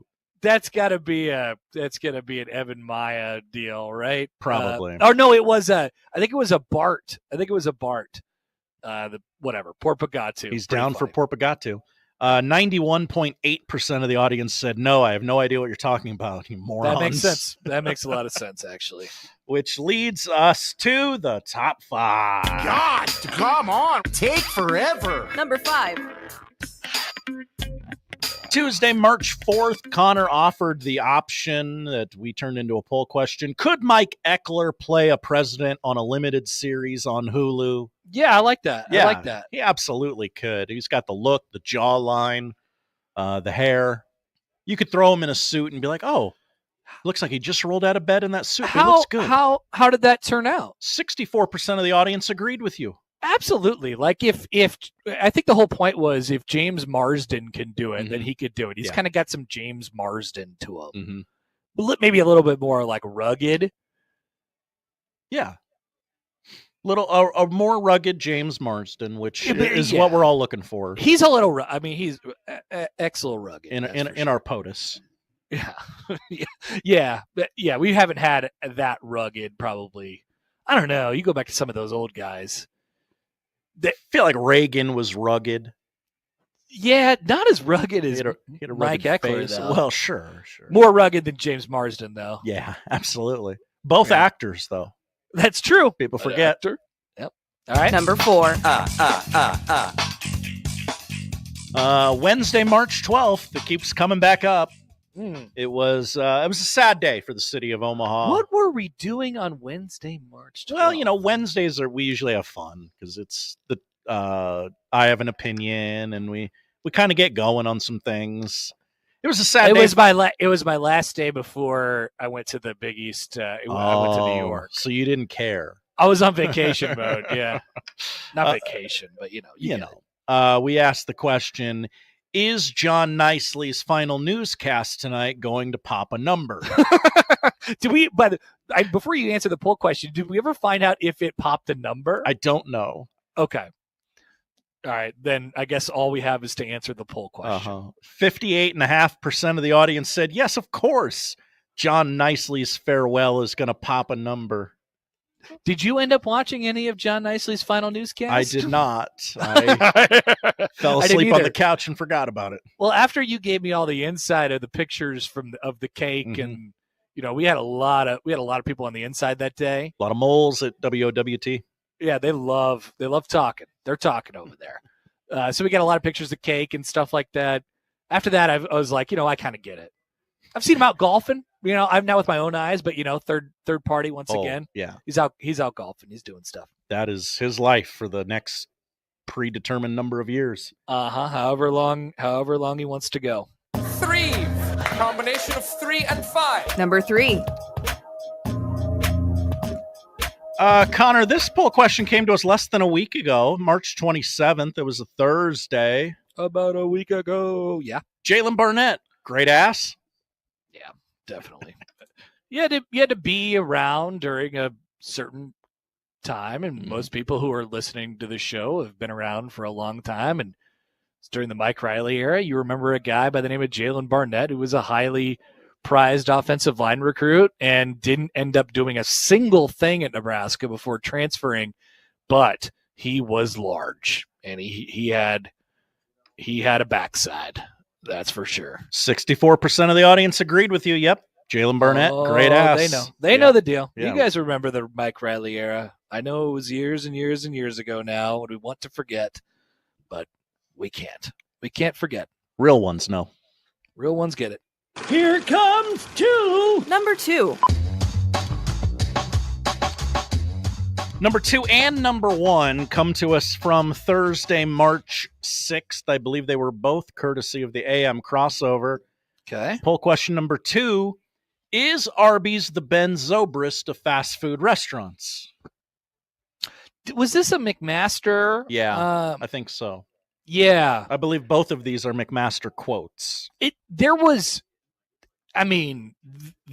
are doing a lot. They're doing a lot. Utility. Arby's has always got something going on. It's versatile. Yeah. And so much so that, I'll try it. I think last year I had the gyro that they were tossing out there. Yep. Mm-hmm. And I didn't mind it at the time, but I don't think it sat very well. It was kind of one of those deals. Well, it's Arby's. And I do love the mozzarella sticks, but I do love the good old-fashioned RB, roast beef. That's right. Baby. Some curly fries. So, yeah, I agree with the poll. How did it turn out? 64% of the audience said, yeah. Arby's is like Ben Zobrist. Okay. Yeah. All right. And finally? And number 1, Thursday, March 6th, AM crossover. A scandalous take was revealed. So, number 1. Number 1. Matt McMaster asked, is giving your email to Joe's Barbecue the fattest thing you've ever heard of? It really isn't. It is not. It really Not isn't. even I close. have done so many more fat things, and I'm probably on fatter email lists, to be honest with you. But so it's not. But it's not even close. But it is a fat thing to do. It's a fat thing to do. Sure. Yeah, but sue me. I want to order barbecue off the internet because it's better sometimes, okay? I did it once. I got a bunch of Z men, and they delivered them straight to my house, and I enjoyed the brisket and the buns and the onion rings that they gave me. Oh, yeah, you did. On a couple different occasions. I had a couple different sandwiches. I really liked them, and I obviously paid a premium for them to be shipped here. But it's just like I want to do with the Taste of the Masters thing. Like, every once in a while, I just want to be transported to a different place for lunch. That's why I go to Kansas City for lunch sometimes. Matt McMaster, a young person, isn't quite in that rut of meals that you get into as an adult. Well, he is about to find out, though, once he's been around. What has he been around the zone now for 6 months or so, somewhere around there? Sounds right. He's about to find out that he's about to have, like, he's a single person, and he's gonna have some money to spend. Not that he's like making a whole bunch of money or anything, but like he's about to find out that he doesn't have anything to do with his money, and he's like, wow, I have a disposable income. I could do whatever I want with this. And so he's about to go through the same thing that I did. Ordering food offline, buying a bunch of random t-shirts, going on trips, things of that nature. He's about to go into that zone until it all slows down when you have a child. And that's what I'm in right now. 53% of the audience agreed with you, Connor, that it is not the fattest thing ever to give your email to Joe's Barbecue. Thank you. It's appreciated. By the way, RNG Schwartzwielder on YouTube. Hi, RNG Schwartzwielder. Their gyro was a great deal. Generally was 2 for $7. Choice of roast beef for their version of gyro meat.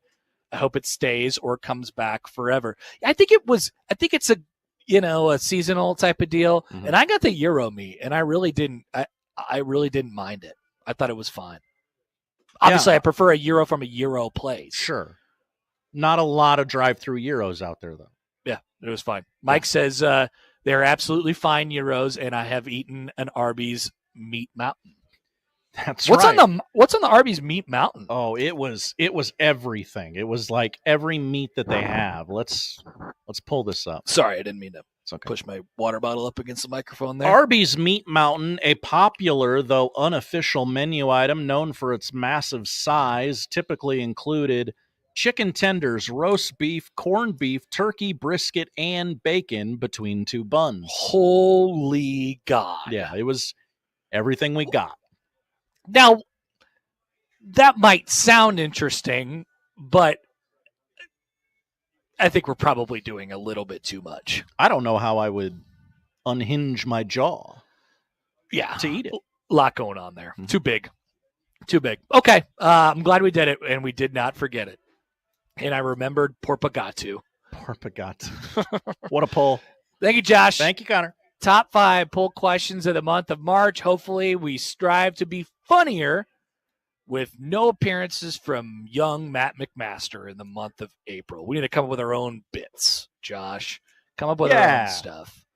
So we'll be funnier, I promise, in April. We are back after this. Still a couple of things left to get into. We're a little more than an hour away from Creighton, Nebraska baseball, as John Bishop has just made his way into the broadcast booth. Happy 20th, John. Josh says happy 20th birthday. We'll be back after this here on 1620 The Zone.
Welcome back. More of the Connor Happer Show here on 1620 The Zone and on 1620thezone.com. Just a little more than an hour away from Creighton, Nebraska in baseball here from Oxfield at Haymarket Park. It is windy and chilly as Creighton is still taking some BP. Everything. So I'm directly centered behind home plate here during batting practice, and everything goes, especially if it's off the bat of a left-handed hitter and it's like a slice job up the middle, right? It's going directly into the left center field gap. Everything off a right-handed, everything is just shifting all the way over to the left. Or if it's a straight fly out into right field, you might think you got one, and then you'll have to check your muscles or hit the weight room because it's a pretty good stiff wind coming in from right field. So that's a thing to note. The Huskers are going to bring a lot of left-handed hitters up to the plate today in their starting lineup. They're going to have 1, 2, 3, 4, 5, and then a switch hitter 6 hitting from the left-handed side against the right-handed Ian Koosman. So a little matchup twist there. The Huskers going for, but probably not going to have a great chance to pull any over the wall today. So we'll see how that works out for them. Josh, in baseball, the Sacramento Athletics, a.k.a. the Athletics, debuted to many things going wrong last night. So did you see all the cut-ups of the radio broadcast cutting out a million times? I did see that. So unfortunate. This goes without saying. It happens. But you are held to a little bit of a different standard at the major league level, even if it's the first time around for Sutter Health Park in Sacramento. So the radio broadcast cut out no fewer than 8 times, and eventually the studio guy had to just give updates on what was happening. I felt bad for the kid who was back in studio who was just like, yeah, it looks like the Cubs scored again. So they have 14 now. Just like, I guess we'll take another break and get you out to the ballpark soon. It's a no-win situation. I read at one point they were using the audio from the television broadcast over the radio and just calling that good. Yeah, and I heard even on like MLB TV that was a tricky situation a couple times as well, as it like flipped to a different game from time to time. The photo went out yesterday of where the A's will be doing their press conferences this year. Yeah. They have built a makeshift, build your own, like maybe it was put together with directions, in various A to B to C to D steps, in a tool shed. A man shed, basically. Outside on the concourse, very small, put a couple chairs in there and put a background up, and that's where they're going to be doing their press conferences this year. Also, last night, chants broke out, as they were always going to during the game. Sell the team. Sure. The ballpark is very small. There was a home run that was hit last night into the left field corner that only would have been a home run in that very ballpark. And then, of course, to top it all off, the Oakland Athletics, the formerly known as the Oakland Athletics, now the Athletics, just were destroyed in the baseball game by the Chicago Cubs, 18-3. John Bishop is clapping right next to me. They're 18-3, Josh. It was a bad debut for the Sacramento A's. They did seem to get the Ricky Henderson pregame celebration. They got that right. Everybody wore 24. That was cool. But that park is going to have the fewest managerial ejections each year. Each year that they play there, because the clubhouse is in the outfield. The clubhouse is in left field. Mm-hmm. You got to take a long walk, and I don't think the various teams that come into town are going to want to take that walk. You're going to have to think about that before you get all hot and bothered. We have the same setup at Werner Park. I'll tell you that it has not necessarily stopped people from getting tossed. Mm-hmm. In fact, it actually makes the walk longer. Like, obviously the walk is physically longer and it takes a long time, but then they just walk as slowly as they possibly can. Oh, you're going to kick me out? Fine. I'll show you. I'll show you up. Yeah, you go ahead. You play, but it won't be for another 5 minutes until I make my way off the field here. So maybe that's a deterrent, or maybe it's not. So 14,000 is the capacity. It's not going to be full every game, and not to mention, in the middle of the summer in Sacramento, it's going to be 100,000 degrees. People will be boiling alive, and the A's are still probably going to stink. I would imagine that Brett Rooker might hit like 50 home runs this year, with the way the ballpark is oriented, and then the way the ball is obviously going to fly out of there during the summer months as well. I mean, it's going to be a totally different deal, and you play that along with what the Rays situation is. They're going to have 1 billion rainouts. We have 2 minor league ballparks that are going to be active in the American League in Major League Baseball, which is, I mean, it does throw a wrench into things. There's no doubt about it. Saw a lot of people on Twitter last night saying, "Oh, could you imagine Aaron Judge in this tiny baby ballpark?" Well, guess what? I don't have to imagine. It's going to be real, baby. It's going to happen May 9th, 10th, and 11th. It's a weekend series in Sacktown, and my God. Yeah. Bet the over. 3 years, man. 3 years. And then they're going to finally be playing, hopefully, theoretically, at the currently known as the big hole in the ground that is right across the street from the MGM Grand, host of the college basketball crown. Wow. By the way. Yeah, it's 3 years to get to Vegas, and these owners who are horrible, and they have been called out by every entity a million times. These guys stink, led by John Fisher, and they are going to really have a bad time for 3 more. They're going to take, but the owners just continue to bail them out. They're going to let them get to Vegas because they want Vegas. Everybody wants Vegas. It's going to get better, opening night jitter, but sure, you won't notice it after a certain point in time, but every once in a while you'll have a realization of we're playing in a minor league park. 3 years. 3 years. I would ask the Cubs fans who watched the game last night, is there room for all the camera angles you need, or does it look like? I guess that was probably contractually worked into playing. They had to do right? a whole bunch of upgrades just to get the park in major league playing condition and stuff like that as well. And then the Rays are. I think the idea now is to move back to the Trop. They're going to have it ready after this year.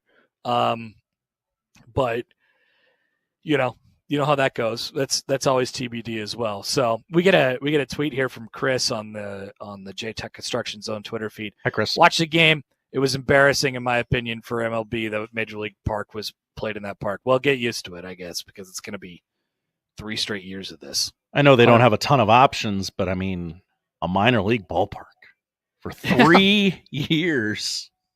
And yeah, exactly. I don't know what else they were going to do, but it's going to continue to not be pretty for a couple years out there. One more thing before we get to the polls and get out of here. NFL, the NFL, they have some things that they want to tell us today. Football. That's right. Football. It is legal. Folks. It's April. It's okay. It's legal. Ian Rappaport, a couple rules have changed in the NFL. The NFL will now allow both teams to possess the ball in overtime, but they will also amend the overtime period to 10 minutes, a.k.a. whenever whoever gets the ball first in overtime is just going to drain 7.5 minutes off the clock, and they'll score. The other team will get the ball, and they'll be happy about being able to get the ball back because the game isn't over immediately, but they will realize that their playing field is a lot different. I don't know why we're not doing 15-minute overtimes, but we're changing player the rule safety. Again. Is that really it? Is there research done behind 10 and 15-minute overtimes? Body can't handle an extra 15 minutes. It can handle an extra game or an extra 10 minutes. Amazing. But not 15 minutes. That's the danger zone. So that's hilarious, and I vote we change the overtime rule every year. Every year, something has to change with the overtime rule, and we just overreact to whatever the situation is every time. It's funny you say that because I saw the headline this morning, and I didn't even bother to read the article because they'll just tell me on the broadcast they'll dumb it down in the simplest terms what the overtime rules are. I still never got straightened out with the whole kickoff stuff this year. Yeah, I changed the channel during kickoffs, so I don't know what happened. The other thing that changed that went into last year was the onside kick. And this is from Jonathan Jones, who covers the NFL for CBS. JJ. The onside kick, which has become essentially impossible to recover, will be discussed in the coming months among coaches and should have some tweaks that would get voted upon in May. So they went from it is literally impossible to recover an onside kick because you have to declare it, and there's all these qualifiers that are in. And then we saw that play out for a year, and we were like, maybe we actually like the fact that we're able to recover onside kicks from time to time. Blowouts are bad for television ratings. Yeah. So let's go ahead and toss that back in there, and I imagine the coaches will vote to make that rule back to what it was, or tweak it in a way where you're able to actually recover an onside kick from time to time. Great. What mini game will they make you play in order to get the ball back after you score? Yeah. There will maybe an arm wrestling, something like sorority tug of war. Sorority tug of war, tractor pull, demolition derby. Come cut out a slice of the. Oh no, those are different things. Bring your own knives. Bring your own knives. Josh, before we take a break, I never got to this today. Your vibe check on you for the Atlanta Braves while we were talking about baseball during this segment. How we feeling? Well, Jurickson Profar suspended 80 games for PED use, of which the Braves got no benefit of those PEDs. That's right. He got 3 singles in the 4 games he played for Atlanta. I feel the San Diego Padres should be paying for these crimes, not the Atlanta Braves. He only has to miss half the season, but he is ineligible for the playoffs now, which is significant for a utility type of player who's had a couple really good years in San Diego over the last couple. So would the Braves even need to worry about a postseason ban, as they are 0-5 and scored their first run in 31 innings last night? Once again, Josh, this is why I'm asking you. Vibe check. The vibes are not great, Connor. This is the team that was supposed to be the most competitive with the Los Angeles Dodgers. That's right. They're 0-5. The Dodgers are 6-0. So you're quite a ways behind at the moment. Yeah. at the top of the league. By the way, the Padres are 5-0 as they swept the Braves to start off. Them. Yeah, start off the season. So just to confirm, not good. Vibes are bad. Vibes are bad. It's weird. It's not even really the starting pitching's fault. It is the bullpen and the lack of offensive production. Could I convince you that it is 5 games into the season and nothing should be taken seriously yet? Absolutely. They play the Marlins on Monday. Love a little get right Marlins series. Yeah. So I imagine. I mean, they're going to get Acuna back. They're going to get Strider back. They're going to get better, but about as bad as a start as you could have. So Acuna's not due back for like a month, right? Right. Sometime in May, probably later May. It'll be slow, and they'll probably have to rehab him for a week and two or whatever it is. Like, my advice would be hang on. For the first couple months of the season, like, you don't want to be in a situation where you're in June and it's like, well, we got to get mega hot just to be able to sniff the playoffs here. Like, kick around 500 would be my advice. We need that's the goal, not 0-5 is a bad. It was a difficult West Coast road trip to start the season. Good teams, Padres, Dodgers. Like, you can explain this away if you want to, or the whole world could be burning around you. I do love the freakouts in the first 2 days of the MLB season that happen every year. And, they're actually funny. What you're not here to watch television with me? It's on MLB Network. Television. What they had Brian Kenny on talking about the torpedo bats for like an hour straight. Amazing. Would love to know that man's opinion on the torpedo bats. This is I mean, we talked about it for 15 minutes yesterday. I mean, this is the topic. It is. Torpedo bats. It is. It's wall-to-wall on MLB Network right now if you need more torpedo bat coverage. It's even good for the chit-chat shows right now as well. It's a great way to work a baseball topic in so ESPN can go, see, Rob, we care about covering baseball. Speaking of covering baseball, that's what we're doing at Haymarket Park today, covering baseball, where it's Nebraska and Creighton in a little under an hour. You can hear that game on 1180 The Zone with myself and John Bishop. Coming up next on this show, we'll round it out with the polls. We'll tell you what to watch before I leave for the crossover, but Josh stays. I'm not bleeping leaving. He's not bleeping leaving. We'll be back after this on 1620 The Zone. You made me do this. This is on you, producer Josh. The Connor Happer Show on 1620 The Zone.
Look, there's feelings, and then there's the facts. If you're feeling like your finance team is bogged down in mundane manual tasks, the fact is, you need Ramp. Ramp is the corporate card that makes the expense process fast and easy. The moment your team makes a purchase, Ramp handles everything. Receipt collection and approvals, the works. With Ramp, you can cut your month-end close from 5 days to 1, customize approval workflows, and get complete control over every transaction. Facts. Over 25,000 businesses trust Ramp, including Shopify and the Boys and Girls Club of America, which is why they were just named #1 in spend management by G2. Facts. Start using Ramp and you'll have more time to spend scaling your business. And that'll feel really good. Upgrade to Ramp for free today and get $250 at ramp.com/radio. Ramp.com/radio. That's ramp.com/radio.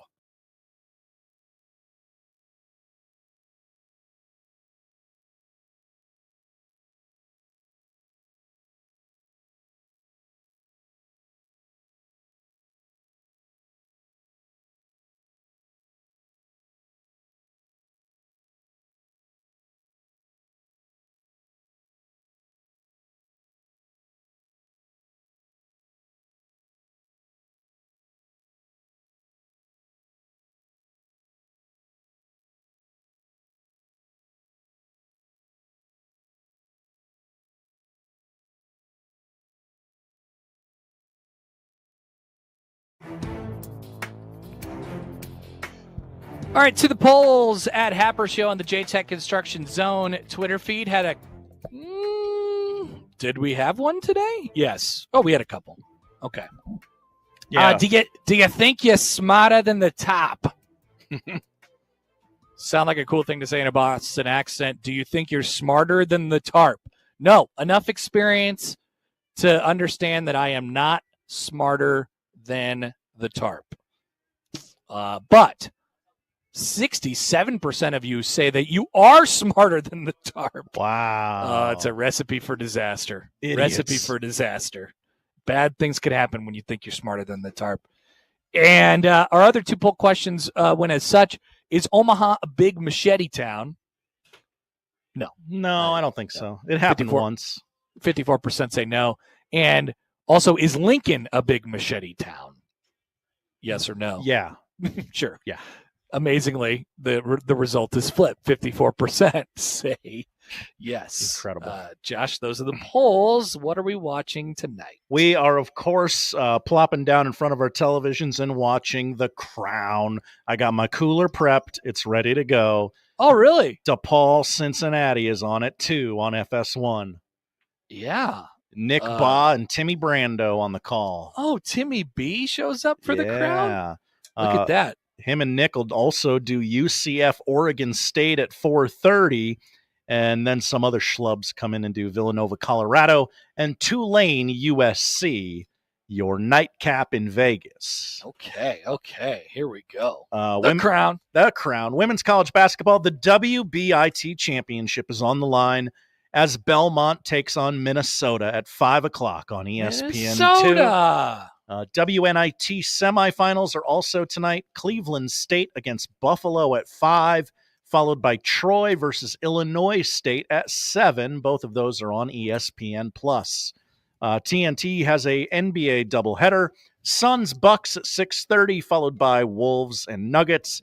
Hockey on Hulu at 6:30. Lightning taking on the Islanders. And baseball is on the Superstation tonight.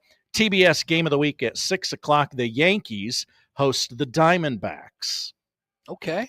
Braves Rematch Dodgers. of World Series. That's right. A very important World Series in one Josh Peterson's life. People forget. And Braves Dodgers is your MLB TV free game of the day at 9 o'clock. Connor. That's it? That's it. Excellent. Josh, thank you for holding the fort down. Once again, temperature check. Hot, cold? How we feeling? It has got warmer as the afternoon's gone on. I don't love that it. air will kick on. Yeah. You never know. Say hello to Stibbs and Josh for me. Tell them I love them dearly. I will do that. All right. That's the show today. If you missed anything, 1620thezone.com is where you can find it. Don't forget, Creighton Baseball is coming up in a little under an hour. Creighton and Nebraska baseball coming up in a little under an hour at 2:30. It's a moved start time and a moved station. We'll be on 1180 The Zone this afternoon. So if you want to listen to some baseball, we'll have it for you over there. If you miss anything, 1620thezone.com is where you can find it. Crossover is coming up next.